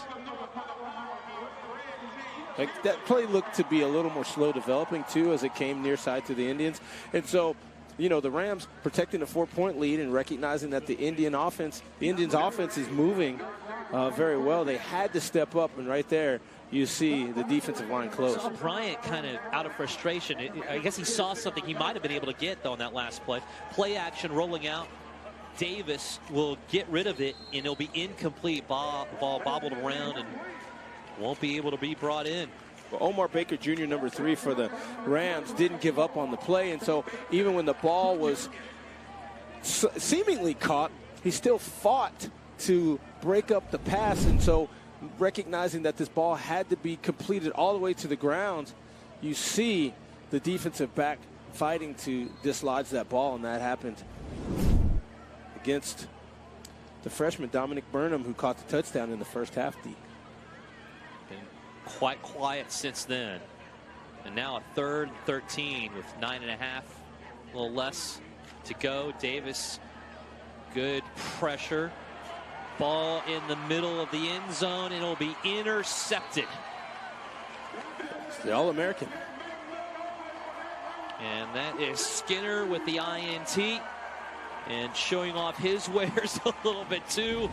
And a big-time turnover for the Rams. As Catawba did their job getting a stop against the Rams to start out this 3rd quarter. And now they will give the ball right back. Yes, and that ball was probably ill-advised, thrown into double coverage. And as you mentioned, Darius Skinner, the senior, the free safety, and he should be that center fielder for that defensive secondary, not allowing anybody to get behind him. There was an opportunity earlier for Thomas, the sophomore, to do it, but it was just ball was overthrown. That's right. Now the 2 big defensive backs in this game coming in have INTs. Impacting immediately. Sloan will get the carry for the Rams. He doesn't find any room as well. And the defense continues to show up against the run, at least for Catawba. Absolutely it does. And this, I thought this was going to be a hard-fought contest. And so far, exactly that, right? It has been. And there's been the opportunities, but again, you have to execute the play to ensure those points will get up on the scoreboard this evening. And right now, a hard-fought game. Belk is your lone receiver there, but he has good man coverage, then backing off. 2nd down. Lefty Graves gets it out and it is caught upfield, and very nice look over to the left-hand side. It's Darren Dowdell, the junior tight end at 6'3", 235. Both teams have some substantial, large targets to throw to. Oh yeah, you got tight ends aren't. There's no small tight ends, not really. I mean, I can't even recall.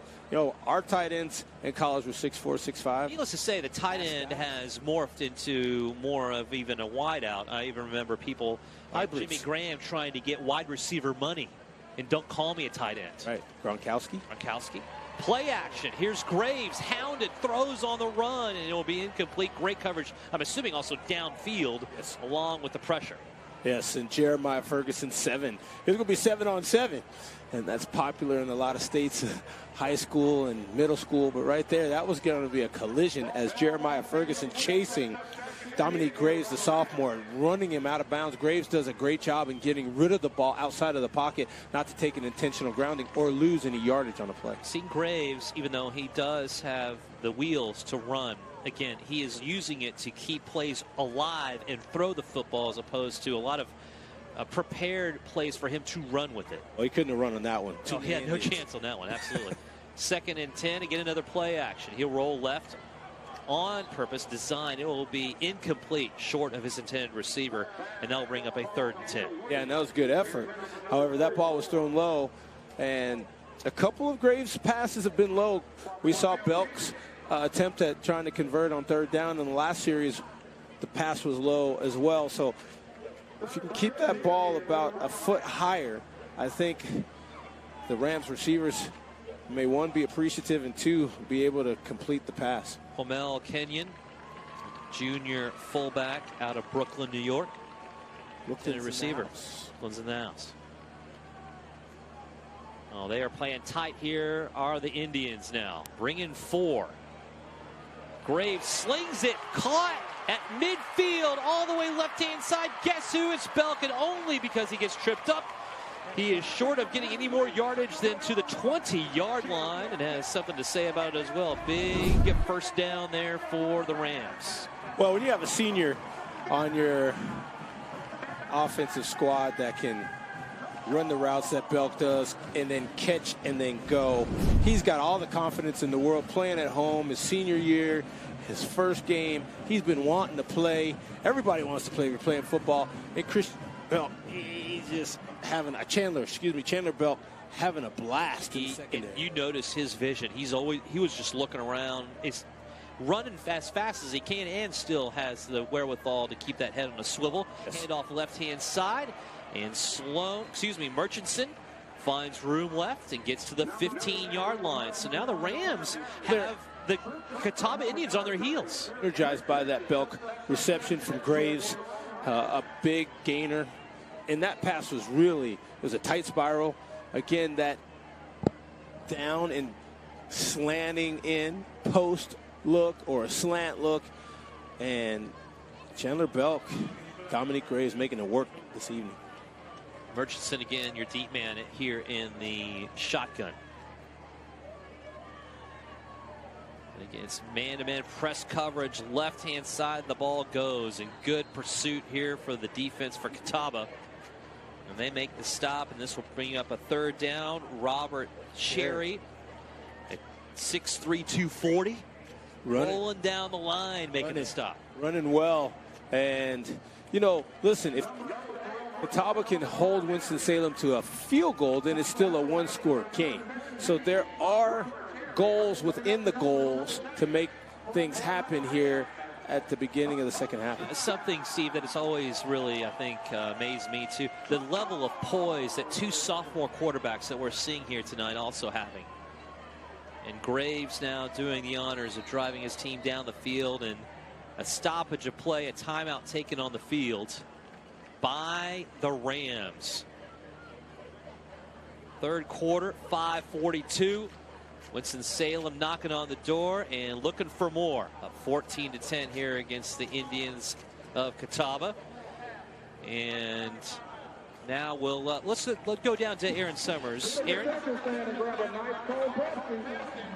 You've mentioned the 30 pounds that quarterback put on this past offseason. Well, he spent every single day this summer working out with his brother, Kendall Graves, because Dominique has a twin brother who's an offensive lineman on the Rams team. They spent every summer morning working out, and then they actually headed to a job working construction in the afternoon. A little unconventional way to add in another workout in the afternoon. But it's worked out so far for Dominique Graves. He's improved his arm strength and put on a lot more weight that's allowed him to be a little more agile in the pocket and take a couple more hits. Talking about working, thank you, Aaron. Yeah, working out in the morning with your brother is probably not given an inch. Lineman lift a lot. And then going to work construction. Yeah, that's no joke. And you're doing Division II football. That's no joke. Wow. I'm gonna have to work harder. I want to work harder all of a sudden. All of a sudden we're coming. What am I doing with my life? Inadequate. Dominique Graves back at it here. 1st down and goal to go. Actually, yeah, 1st and 10. They still can get a 1st down. Here is a run left-hand side now, and Murchison earning the carries here, gets a call. and find some room for a sizable game. And here's the other thing.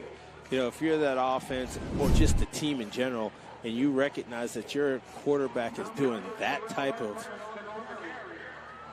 exertion over the summer to get better. Talking about motivating? Yeah, exactly. What are you doing? Sherry, and again with the stop. He's been rather active here in the third quarter. Yes. For Catawba. Nearing 5 minutes now. Second down. Handoff Murchison. He hits a wall and loses his helmet. That's the third time in this game I've seen that happen.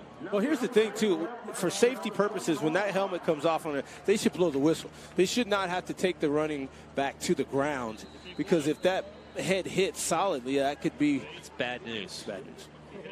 But it's third down on top of the great stop, though, here for the Indians. And this is another pivotal moment here that we had with Catawba. Right. Now it's reversing it here. The Rams have an opportunity here not to settle for 3. Well, here's the other thing, though. You mentioned it. A first down still can be picked up for 4 more downs. Yeah. And offensive coordinators know that. Oh, yeah. Oh, yeah. And Lawrence Kershaw, the OC here for the Rams. Let's see what he dials up here. Sloan back in at tailback. It's a good person to have. Here is a throw, though, and it's blocked and intercepted. Returning left-hand side. We'll see how far it goes. Graves, the last person to bring him down, and does. And what a huge turn of events for the Indians. That's your boy, L.J. Melvin. L.J. Melvin. Yeah. Watch I didn't know it got intercepted, but it sure did. It sure did off the tip. Cameron Davis with the tip, and that's what defensive linemen are supposed to do. If you cannot get to the quarterback, get your hands up in front of the passing lanes and be disruptive. And right there, that's the tip drill, number 95, the senior Cameron Davis with the tip. And junior L.J. Melvin, what a great turn of events for the Indians. They have it at 1st and 10 at the Rams 36. Handoff left-hand side, going left and trying to find some kind of space is Bryant. And he does. Second turnover of the game and second INT delivered by Graves. But that one, this has just been effort. Back and forth. You get the great pitch and catch from Belk. Graves to Belk. You think, you know, Murchison rushing the ball, driving inside the 10, and then a great defensive play. Again, led by Coach Walker. How the field can flip. Yes. Here's Davis slinging it right. Boy, he put a lot into that one. It is caught by Rose. And he'll try to get inside the 30-yard line. Not a lot of room there either. These defenses have done a really good job even when these circumstances happen. So all of a sudden you're the Rams defense, you're looking at their offense, knocking on the door, and now you have to go back out on the field and you're defending nearly to the red zone area. Right. And could this be a good time for a Will Sweeper sighting? Even though he's not on the field, maybe he comes in and makes a difference. Davis now back and pump fakes, and then he'll just run with it. Wisely gets to the 20, then flies forward to the 15. I tell you, a great block by Colby Easley. And that springs the quarterback Davis, who pulls the ball down wisely, tucks it away, and then, oh, check that. That's number 88 with the block for Catawba. Apologize on that, but I wanted to get the right blocker. You're right. That was a great block. Trips right-hand side now, and it will be Bryant again, breaking it back in. And talk about the vision from now what you saw Davis do, and this time Bryant, and he will be able to move this ball forward. Second down coming up. Thomas, number 88, tight end on that last 2 plays ago. You know, the rules of the game have definitely morphed, and you got to be careful with what most people are considering some peel back blocks, but that certainly did not fall into that category. Well in front of the blocker in the play. Here is Davis again. Oh, look at the pressure coming up to on the edge and getting the job done. That will definitely be one where Omar Baker Jr. is able to make a stop. Yeah, and Omar Baker was the one that broke the pass up on the sideline in the previous opportunity for the Indians on their drive before the interception. And so now making a tackle on the rusher is the senior defensive back. We've seen a steady diet of Bryant so far in this set, though. So good, getting a little bit of a breather. Davis now with 1:20 left in the third quarter, trying to get his team back on top. Will run with the football and leap for the first down marker. Will he get there? And it looks as though he should get it. Yeah, and right there, what a good effort on third down. A great recognition early to pull the ball down and go. Ball was in the wrong arm, but again, a good effort, a great effort actually on the sidelines by Davis. He saw Skinner. It looks like they're going to be short. Yeah. Skinner was coming down the line as a safety, and you keep line of sight on two. Right. I think that Davis did. So the marking on this is, it looks as though just short of the first down. And there's some level of confusion because everybody is wandering around. So 4th and short, decision time. You're down by 4. 1:09 left, still a lot of game to be played. Is Davis going to be under center, and how is this going to work? We'll see. Just needs to knife his way through. Thomas is over here in the slot. Under center will be Davis with Bryant. The deep man. Timeout. A timeout taken. I think even Winston-Salem State was looking for a delay of game, but a timeout taken on the field here. We'll see if that one's costly. You never know how much timeouts will matter in the fourth quarter, but that one necessitated there. And 2 remaining here for Catawba, sitting on a 4th and 1 to deal with. What a valiant effort on this offensive set so far. We'll see if it can yield points. Catawba needs them. They're down 14-10. And actually, they're going to go for a field goal. Very quickly turning that around. Creel, the freshman from the right hash, will kick it up, and it will be good. 14-13 is your score now. Boy, that was a quick turn of events. Down by 1 now. Late stage of the third quarter. Catawba fighting back. You're watching Catawba College Football.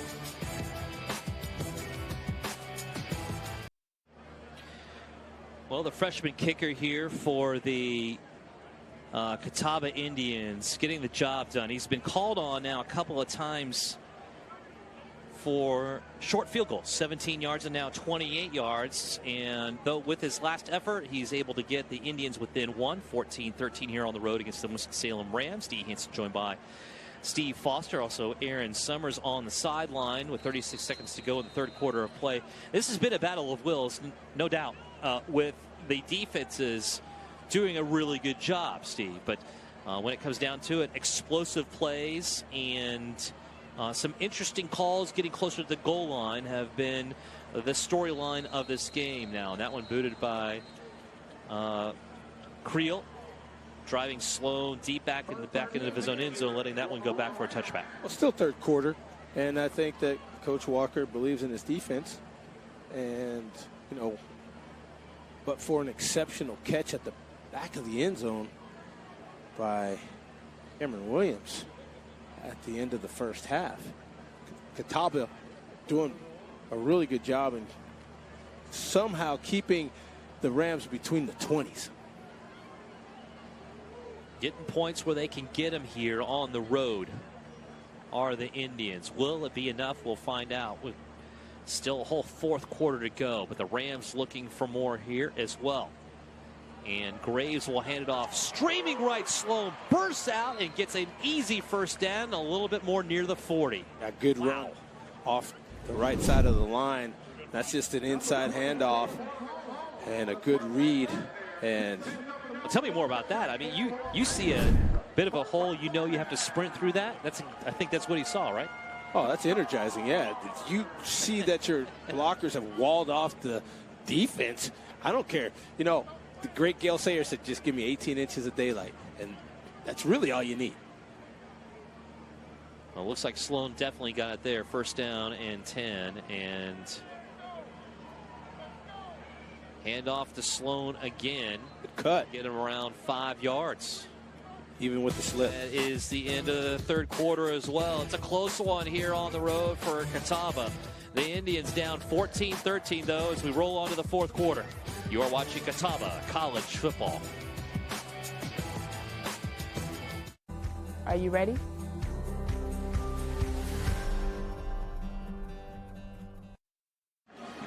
Fourth quarter, fours in the air, as we normally say here, especially the high school ranks. The Winston-Salem Rams with the edge and the ball, up 14-13 here on the road, or at home, to the Catawba Indians. D. Hanson joined by Steve Foster. It's 2nd and 6, near midfield here for a play action by Graves, well executed, and at the first down marker apparently to move the chains. I tell you, that pass was complete. But a lot of anticipation by Westbrook, and both the ball and the defender all got there at the same time, but enough for the first down. D. Hanson. Jonathan Allen, the redshirt junior, with the catch. It's his 3rd of the season. He had 2 last week. Getting some action here.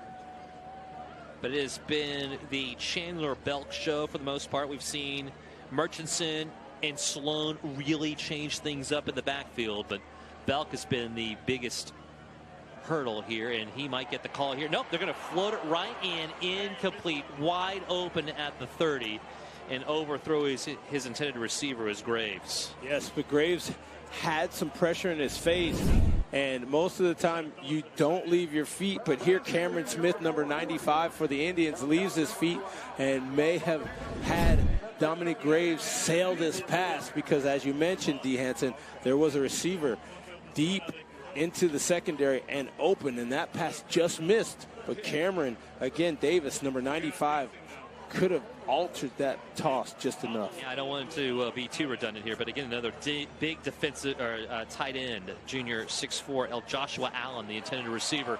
Now will be thrown left-hand side, and Graves, feeling good going through the air, is able to complete that to Quincy Jackson, the redshirt junior, for a first down. Another big target for Graves, and you know, I cannot fault the quarterback throwing the big targets. And that's coming from a running back. Yeah. That's true. That's true. Because now I'm looking for them to go, okay, you got your 12 loosen to things 13, up a little loosen bit. things up for me. You know, what about me and Murchison? I have a bias for running backs. I know. Good. Murchison, I'm pulling for them all. Murchison now will be the back to the right here, as you can see. And here comes the pressure up the middle. Evading it is Graves initially, then he'll be brought down for a huge loss all the way back to midfield. Elvin again. And what a game. He showed up. What a game. After a tough 15-yard penalty for a horse collar, L.J. Melvin has shown, hey, I will make this up to my teammates. And, again, I think that's why Coach Walker's saying, hey, I'll take those field goals because my defense is playing well. Since then also, he seems to be having fun. That is one of the You don't have fun on a 15-yard personal foul. No, you're not. But you're also you're having a lot more fun when you get the INTs and move them down the field for you. Absolutely. Timeout Rams. Timeout by the Rams.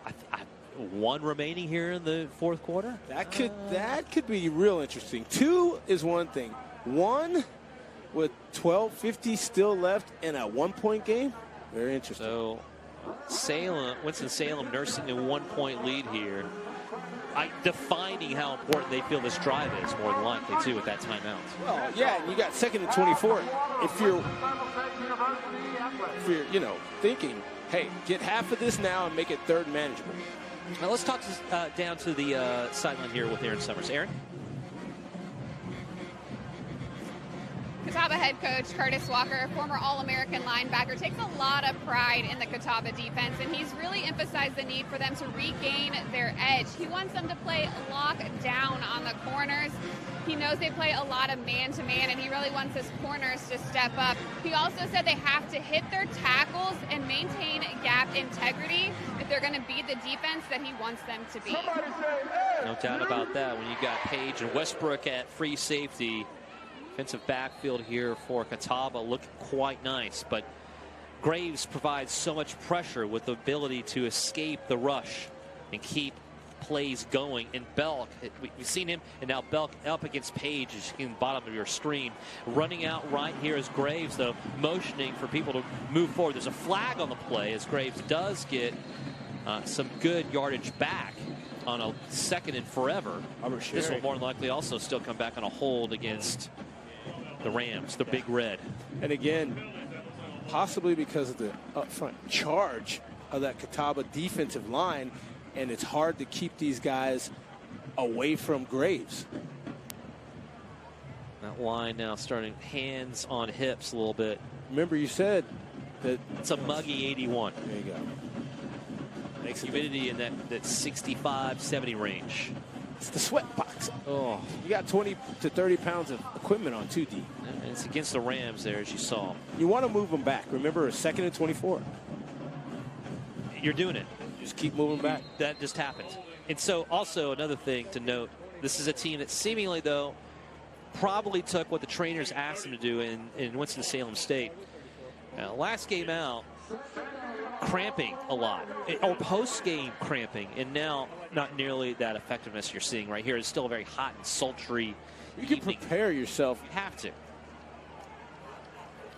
So now we repeat 2nd down from their own 41. Murchison sprints through midfield and leaps forward to around the 45, and that's actually probably one of the better plays and gains you can get out of that situation, 2nd and a mile. Yeah, you don't want to go second and have an incomplete pass or get no positive yards if you're the Rams offense, because again, it's still going to be 3rd and long. However, you feel good because you got positive yards on 2nd. And if you're playing field position too, that's another thing. These defenses are obviously playing well. We're in the 4th quarter and we have a culmination of around 27 points. So there's something going well for both of those sides of the football. And you don't want to have a big play given up by trying to be a hero on offense, knowing that it's 3rd and long. Speaking of, you like number the slot 1 to the right. I'm always looking at him. Page is playing well off there, the right-hand side as well.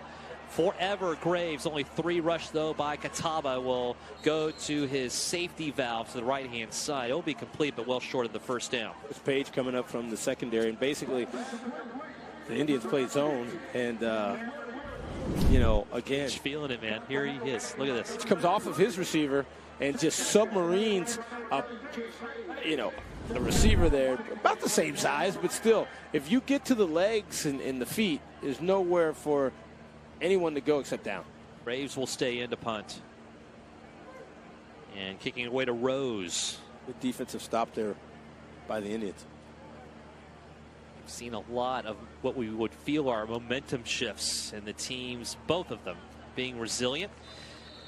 It is going to be a fair catch there by Rose around his own 12, and let's see what Catawba does now to answer, down 14-13, early stages of the 4th quarter. You are watching Catawba College Football.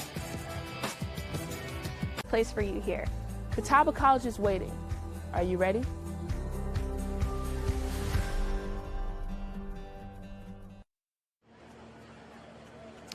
Few turnovers here in the 2nd half of play. Only 1 field goal so far. And right now, though, it will be an instance here where Catawba has to go a pretty good length of the field to make a mark, but they only need a field goal essentially to take the lead. Dee Hanson joined by Steve Foster now, and it will be Davis wheeling and dealing, going to the air to the right-hand side, and incomplete. Well, a little high there on his intended receiver. 2nd down. Yeah, and that's a sideline route Kobe easily ran, but that ball just sailed on Davis out of bounds, and you don't want to have your receiver exposed like that either, because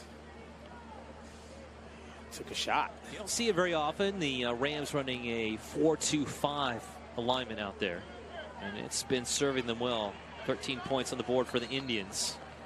And now Good does find himself in the mix again, absent a lot of that third quarter, with Bryant getting a lot of the carries. And Good now, fresh legs, start out things here in the last quarter of the game, down by 1. Right there, pretty good stalemate as the Rams don't give Good any running room. 3rd and 10, D. Huge play here for both sides. Here's Davis, the pressure coming from the edge. Trips up a little bit, finds his feet, throws it right on this lob pass. Not much going there. Trying to find Thomas, the closest receiver. What a great job for WSU on that last series. And here's the other thing. You know, you talk about field position. You know, that's an issue because, as you said, flipping the field. Also, I saw Davis none of liking that last series at all. I saw Will Sweeper not in uniform. That's one of the reasons why I love the reason for him being yes out of it. Here's Creel getting it away. Punt. Freshman. Launches that one and driving back to the 48-yard line. Here's the attempt on the return. Not much doing there for Jonathan Allen. I'll tell you, considering that the freshman was standing in his end zone and deep in it, that's a pretty good punt, even though the Rams bring the ball across midfield. LJ Melvin in on the stop on special teams. Where is he not playing? Offense. Maybe put him offense. But you're right. You got to love the effort from Coach Walker's Catawba Indians this evening on the road. You got to feel this is somewhat of a pivotal time in the game right now.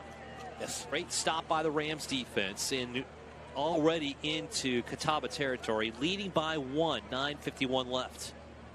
And Sloan gets the call, finds the edge. In fact, he could have lost yardage, but now there's flags all over the place. I tell you, with the pressure by Chris coming up, Page coming up from the secondary, he may have. Oh no, Belk is indicating it's against Catawba. Interesting. I thought there may have been a hold because Chris Page came up quickly to turn that play towards the sideline. Still, you know, hanging in the balance is that goal line stand by the Rams. Yes. Still. Yes. Festering here so far. I can't not think about it. Oh, it is. It is. It is. Yeah. And that was a personal foul and a face mask, though. Upsetting. I would assume against Catawba. Yes. Yep, there it is. And that would be the aforementioned Chris Page. But it looked like it was quick. It was a graze. More than a 15. Let's just do it again. Well, that's what they're doing. That's exactly what we'll say. All right. Well, Robert Massey seems really happy with that outcome. It's not happy, D. No. Let's replay it. Sloan gets the call again, and he will reverse field. Very nice look and vision near for Sloan, who has, although spelled Murchison many times. Murchison was the more ballyhooed back coming into this matchup, but we've seen Sloan not only make his impact here on the offensive side of the football, but also on special teams and giving his team some good field position. Exactly, and I understand him as he dons that one number that is very near and dear to my heart, 2-0. 2nd and 4. Sloan with the carry again. Boy, he makes quick cat-like decisions. He does not get the first down, but without his effort, probably not more gained out of that than anybody else. And they will be 3rd and short. And now maybe 8 comes in the game. Murchison, the rusher. The bigger back, and prophetic. Yeah, he does come in. Well, it just makes sense. I mean, this big package again. We've seen this before. This is the heavy jumbo, not the jumbo. This is the heavy jumbo. This scored the touchdown. This is a lot of. See if it gets the 3rd and 2. This is not 1. Oh. Now if flags fly, this is not going to be the formation for the next set. No, and I think Allen, the tight end, number 40, says, my bad. Costly. Yeah, 5 yards. Now it's going to be more like 7 yards, and now you get the traditional offense with Graves coming back on the field. We've seen the wild ram a couple times. Yes, the wild We're ram. taking liberties with that, but still, that's essentially what it is. And that's a good, D, I like that terminology. It rolls off the tongue easily. I like that terminology, yeah. 3rd and 7, though. Now we obliterate what we just saw. And Belk here in the corner. Bottom of your screen. We'll see how Graves handles this, though. Only 3, 4 showing. No, they're going to send 5. Backing off. Belk gets the call, and he makes incomplete. That's what you wanted. Single coverage. Aaron told us, and that was just taking his eyes. Belk just took his eyes off of the ball. That ball was right where it needed to be, and Belk comes to the sidelines not happy. And Aaron mentioned a lot of man coverage played by the Indians, and Belk got him. Yeah, Allen, on the coverage there. Here is Graves to punt it away. Well done and bobbled around. You've got to get that upfield. 5 and then smack down at the 6. Not sure exactly the frame of mind and thinking going there, but now it's going to be really difficult. 8:06 left in the game, down by 1. Catawba has the football. What do they do with it? You're watching Catawba College Football.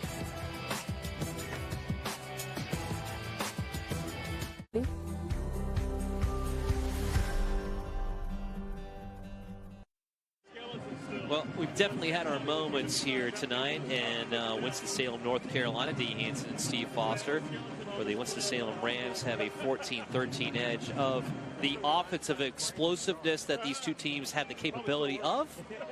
But as you can imagine, again, at 14-13, the defense has now settled back in here in the 4th quarter. 7:34, it's a mile and then some for Catawba to try to get points on the board that go to the run immediately. And it is going to be tough goings here. Bryant with the carry, but Davis found himself trying to find something through the air. The defensive backfield for the Rams, you got to give them credit. They've done a good job here in the last couple series. Under center will be Davis. Tough territory in his own end zone, but nice floater outside and up the field, staying on his field, bouncing off of defenders to the 30-yard line. And that's just what the doctor ordered, getting a little bit of space. Finally, Roman White, the junior wideout, with the big play. And here's what the cardinal sin is in the secondary for the Rams is they don't wrap up.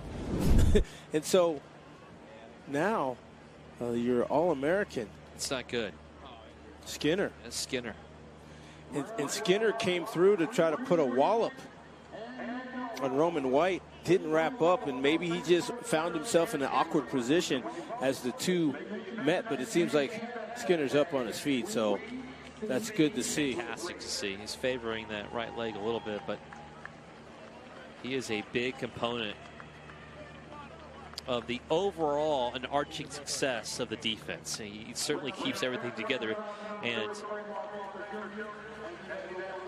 some component of being a glue guy for how your defense just functions in and of itself. Yeah, your free safety most of the time is your secondary captain calling out coverages, but again, you have a guy in Omar Baker Jr.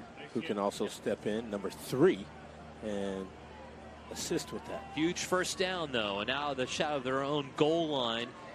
Catawba can open up the playbook just a little bit more, 2 yards to the right-hand side on the run. Now bring up a 2nd down. And Carney, number 10, the junior defensive back, cheating up on the line of scrimmage, looking to take away the run, as you see Kearney make a good tackle on Bryant, because Bryant. One more Bryant. Switching in. Yeah. Switching in and out. Here's Davis, though. Pressure coming. Rolls right. Flobs it. And that was well intended to be out of bounds. And another ever important 3rd down coming up. Yeah, and again, this game has been, like we said, back and forth seesaw battle, and you don't know what you're going to get. Turnovers coming now late, but you got to get, if you're the Indians, at least a field goal attempt. Get ahead of these Rams. Definite shift, though, in some level of adjustment defensively for the Rams. Right. And Catawba's having a much more difficult time moving the football. Yeah, they did, although they big play on third down to get the ball out here to the 30. See if they have it in the cards right now. 3rd and 8. Davis, pressure coming. Throws it left. Big throw left, and it is caught. And the coaches are furious. Robert Massey is on fire, but once again, Roman White to the rescue. Another 3rd down conversion on this series. And a great choice by Kendall Davis, and a nice pass, both feet in bounds. And I think you're right. I think that was Coach Massey, an unhappy Coach Massey. 5:55 and time becoming that much more of a factor in this game, especially when you're not leading. Yeah. That's always a little bit more of a stressor. And right now, Catawba rolling down the field, or trying to. Another play action throw out right. It is caught. Pass midfield and into Ram territory, more importantly. That is Thomas again. And a good rollout pass. Nice little touch by Davis to where only his receiver could catch it. Not a first down, but close enough here, 2nd and short, that you can do a lot of different things with this offensive call. You could take a shot deep, even though Skinner back in the game. Okay, let's throw it down to the sideline to Aaron Summers. Aaron? Catawba's true freshman Clayton Creel has done well already this season.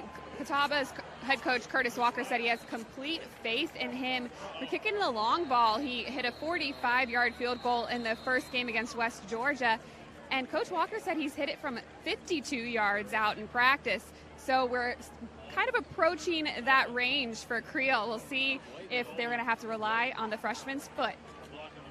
Yeah, excellent way to look at that. And now Creel has already kicked two through. Now, even though they're short, Steve, if you come down to it, as anybody knows, much like closers in baseball, kickers in the NFL or in football in general have a different mentality, because they sometimes have to close out a game. And when you've already gotten a 45-yarder under your belt, you have the consistency in this game to kick a couple through as well. If it comes down to it, Catawba's getting that range possibly in time and down by 1. Creel, the freshman, might be called upon. Oh, he would be called upon. And, you know, I think Coach Walker has had enough faith in his defense and his kicker to elect to, even inside the clipping penalty, moves the ball back to the 36. That's 2nd and about 15. Huge penalty, but well intended here, as Davis now will see some motion against the defense for this 4-2-5 alignment. Skinner back in the secondary too. Rams, that's right. Very good point here now. And again, back. Here comes some pressure as Davis dealing and well overthrowing his intended receiver around the midfield. 3rd and 16 coming up here for Catawba. Easily, and Davis not able to connect again. That's a good choice. But the ball just seems to sail when Davis throws the ball to Easley on the sideline routes. Easley has been open in this game. Oh, now there's another penalty. Is this roughing the passer? Oh, my. Huge penalty in this game. Well, I mean, you can blue star, I mean, put whatever you want on that asterisk, but you're wiping out a 3rd and 16 with only 4:47 left to make it 1st down, and now you're into Ram territory. And I think this is an interesting one, as you know, this ball was thrown, and I don't know if maybe the defender may have been blocked into the quarterback. Nonetheless, the penalty was thrown. Penalty flag thrown. Perpetuates the drive. A floater. Here's the screen to Good, and he's tracked down from behind, but not until he gets about 7 yards near the 40. You want that on 1st down. And so, wise choice by some of the Indians not to block downfield, because they did not want to negate any positive yardage there by that play. Good pursuit there on the back end by Braxton King, the junior linebacker. Note that the Roughing the passer penalty, D. Huge right now, as you mentioned, under 4 minutes to play. It can't be understated. Under center now. Here is Davis. Good second and 3. Maybe a yard. Yeah, good defensive stop by the Rams. So they're trying to go to good here in the late stages of the fourth quarter. We saw Bryant a lot in the third, but it's good in the fourth. Here's the thing. You want to get this clock down as close to 0 as possible. See if you can get some type of score. And then only with one timeout, the Rams could be in trouble. It's a 3rd and 1. Davis under center. Will he keep it? No. Play action, roll out. Just gets rid of it in time, but great pressure given by the Rams caused that play to not have a chance. And again, trying to look for Easley. And there's just something going on with Davis and Easley. And here comes that edge rush, which caused all kinds of wreaking havoc.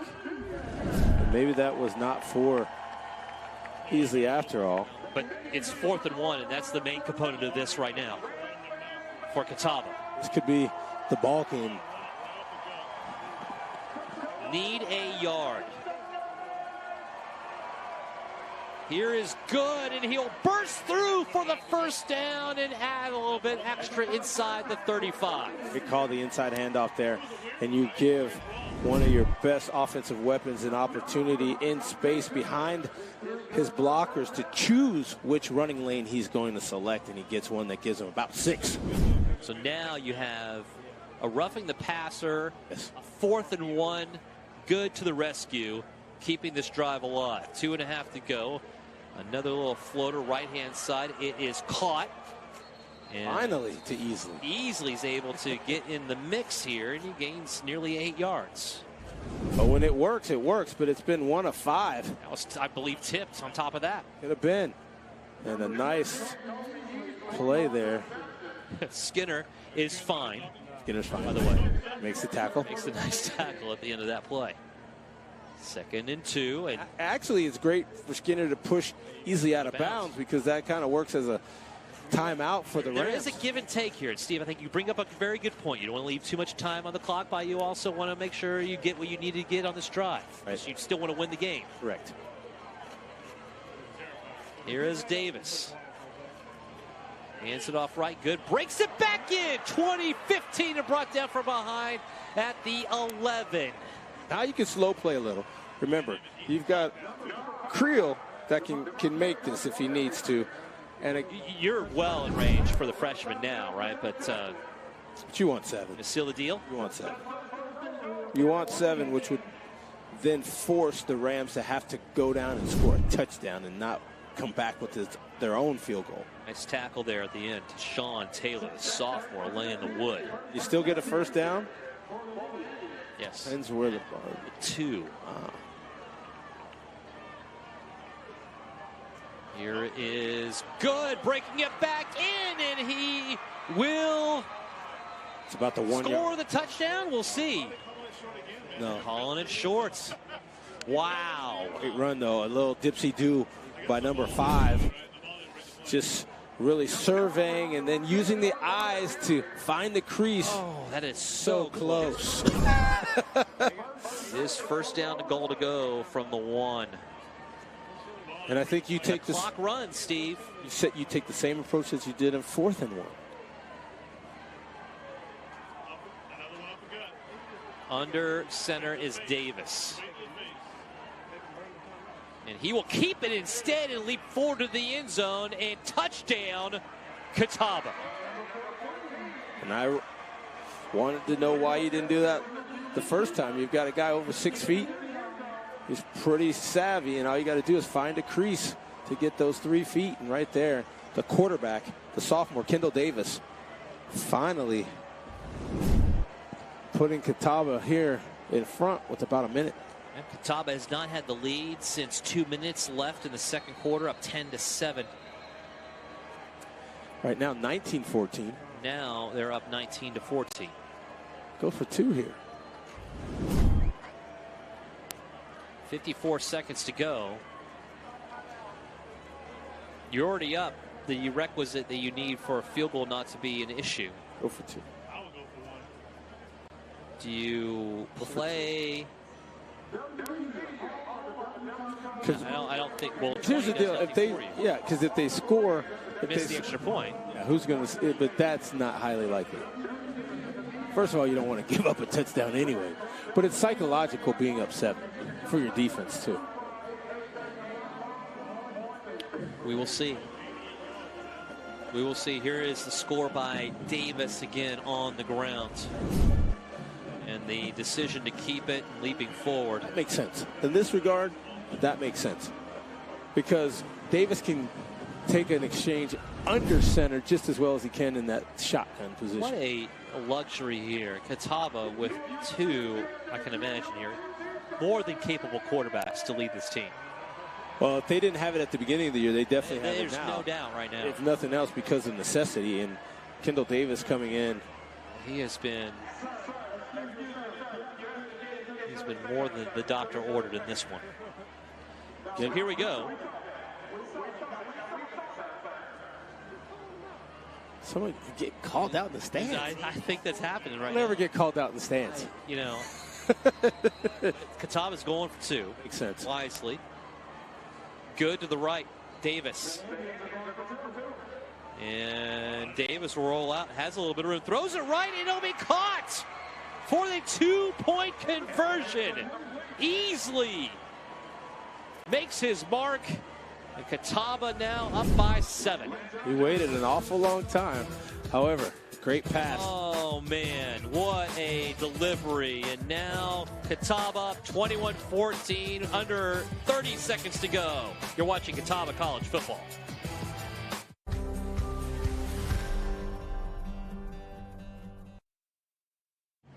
Catawba 21-14 with the edge on the road. What a hard-fought game here against the Rams of Winston-Salem State.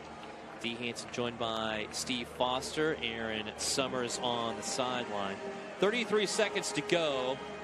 The Rams, who have had a couple of sizable returns, looking for the same here. We'll see if even the special teams for Catawba will allow that to happen. Sloan's been doing a lot of that, and he'll get the honor. Underneath it is Sloan at the 9. Bring it right. It's at the 25. Stays on his feet and out of bounds. And a reasonable start here, but the Rams, again, with only the 1 timeout and 26 seconds to go, need a touchdown. We do. To try to tie it. Touchdown and an extra point. That's exactly right. That's the big thing, too. So here we go. It will be the sophomore, Dominique Graves, to try to bring his team back after leading majority of the game. Graves to Williams, making it 14-10 just at the end of half, before the half. Graves to the air, well short of his intended receiver, Belk, who has been spectacular tonight. And guess who's covering Belk at this point? I know. It's got to be Chris Page. I assume that actually Page said, I'm taking Belk. Yeah. Right now. Right. And there's another, that was L.J. Melvin. You've seen him. He had the huge interception return. Also some great plays in the backfield. Here's Graves again, short of his intended receiver, Belk again, who got hit towards the tail end of that one. And Ferguson. Oh my. Be careful. Yes, because I thought that could have drawn a defenseless player hit.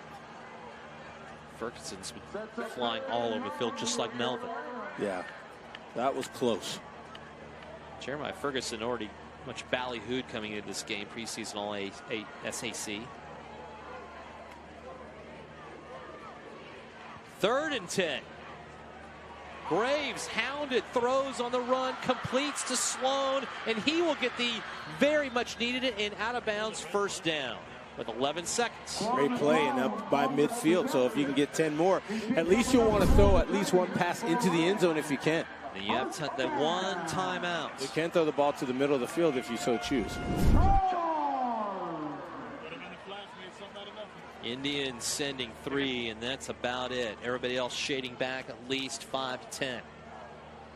Elk in the bottom right gets the call and gets hit. Stays on his feet somehow. Clock at 3, 2, 1. Timeout. Yeah, the clock taken on time. Yes, it was. See, that was. And this will be the last play of the game, and depending on whether it's a defensive penalty. Of course, you can't have that. So I could throw the ball 60 yards. Okay. So I'm thinking Dominic Graves can throw the ball at least 60 yards in the air. That's what you got to do. We'll see. I probably could throw a little more than 60, but we've seen some hook and ladders before. Yeah. But I think you'd want to get Belk and some folks downfield, because look, 48 yards, even backing up 7, that's 55. You can launch this easily into the end zone. We've been talking about height on a lot of different players in this team, though, and there's no shortage of tight ends that are ranging in the 6'3", 6'4" category. But can they get down the field fast enough? Well, that's why I'm not trying to. I'm not have to drop back, and I'm then not trying to be mean here. I'm just saying you got to have to send a loop. You got to send a loop. You got to send a loop up and out. I don't, unless I'm, Cal or. There's no fans on the field, sir. They're not Tennessee Titans. Was it Miami one time? That's. Well, even this past couple, Kenyon Drake goes. You got to be one of those 3 teams. If not, throw it into the end zone, because you get the penalty, and then you may have one more untimed play. That's another thing that I'm sure that Coach Walker is telling his team, that there's a fine line here. You certainly don't want to not be aggressive, but to perpetuate this drive with a penalty is not what you want. We'll see. This is the last play. Graves winding up from his own 44, goes to the right. Ball in the end zone. Nope. Just short at the 3, and Catawba will escape with a W on the road. It's caught. It was caught. This was complete. The Dowdell, the tight end. Is that right? That was 11, but yeah.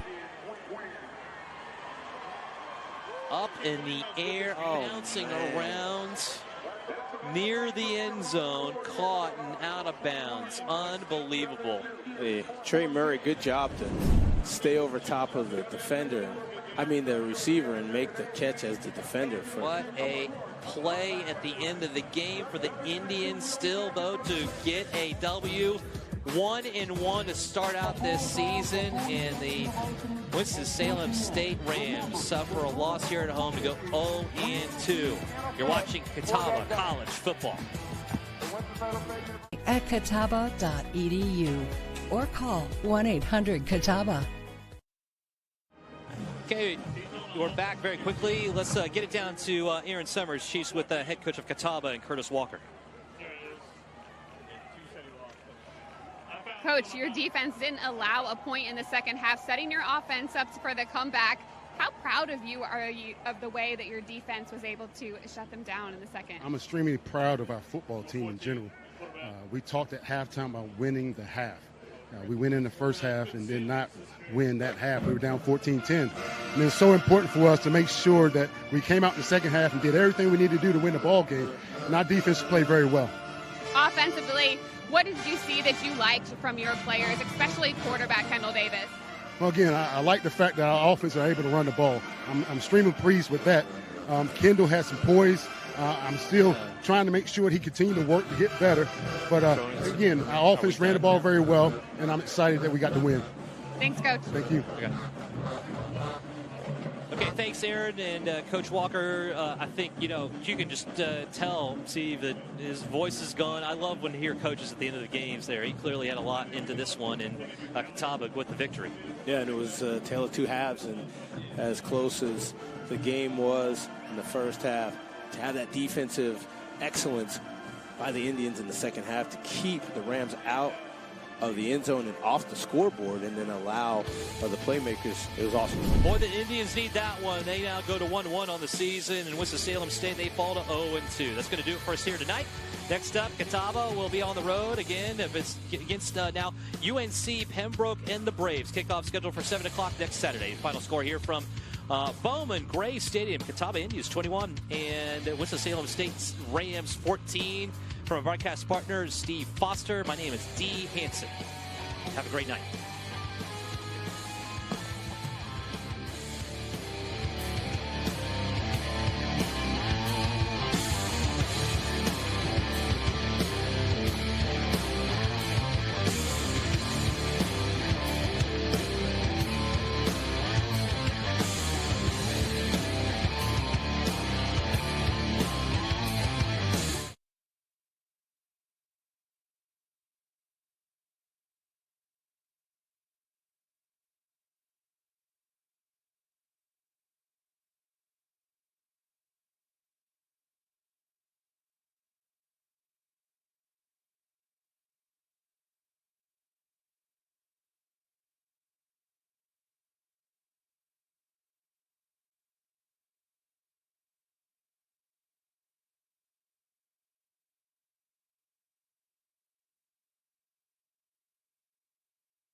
I know, but I didn't give you any moments there.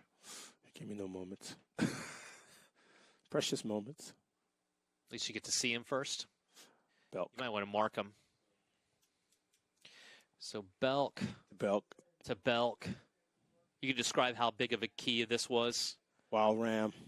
Murchison. Wild Ram Murchison. Deep. Again. The interception. And now Chris Page. Huge turnaround of events there, down. Deep to Cameron Williams. Cameron Williams. Before half. Put the Rams up 14-10. And then Belk again. Chandler Belk. Putting a lot of pressure on the Indians defense. But then Cameron Davis, the assist to L.J. Melvin. And Melvin takes it as far as he can. A key turnover for the Indians. And then on fourth down, DeMonte Good picks up the fourth down. They feed the beast. He comes inside. He thinks he gets in, but he's down at the 1. And then Kendall Davis, the quarterback, strolls into the end zone. Okay.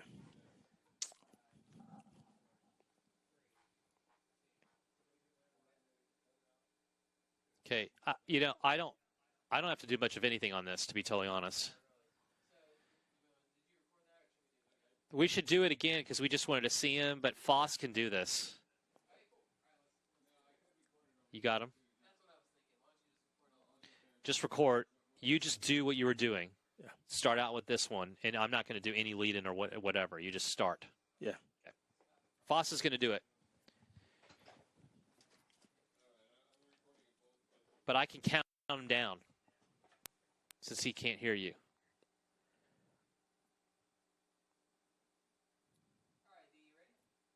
Yeah, I'm going to count Steve, and he's just going to do it. Okay. Yep.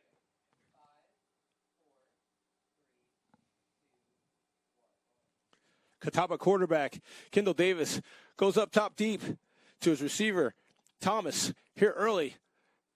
Looks back again as he moves downfield, and this is the freshman.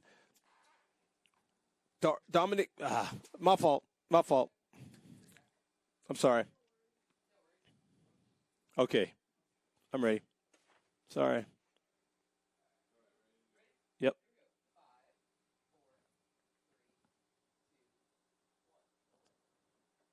Kendall Davis goes up top for Catawba and finds Thomas deep downfield here early in the first quarter. And then on the same drive, finds the freshman number 84, Dominic Burnham, for a touchdown. Back comes the Rams to Belk as Dominique Graves makes a long pass down the sidelines. And again, looking for number 1, the senior Belk, across the middle. And the Wild Ram, Murchison, takes it in from 1 yard out. And then again, here come the Rams. But this time, Chris Page at midfield intercepts the ball. And this could be a turning point, which it was for the Indians. Still, right before half, Cameron Williams, number 80, makes the catch from Graves, and now up. In the second half, come back, the Rams again to Belk. 14-10. And now Davis with the tip, the assist to L.J. Melvin, who returns this intercepted pass for the Indians deep into Rams territory. And then on fourth down, DeMonte Good gets the handoff and converts. Later on the drive, Good believes he gets in here, but he stops short at the 1, and quarterback Kendall Davis takes the ball in. Touchdown.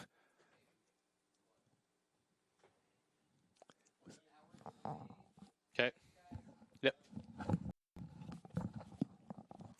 You ever done ones before? I couldn't figure if that was the last score, which it was. I should have just said. Yeah,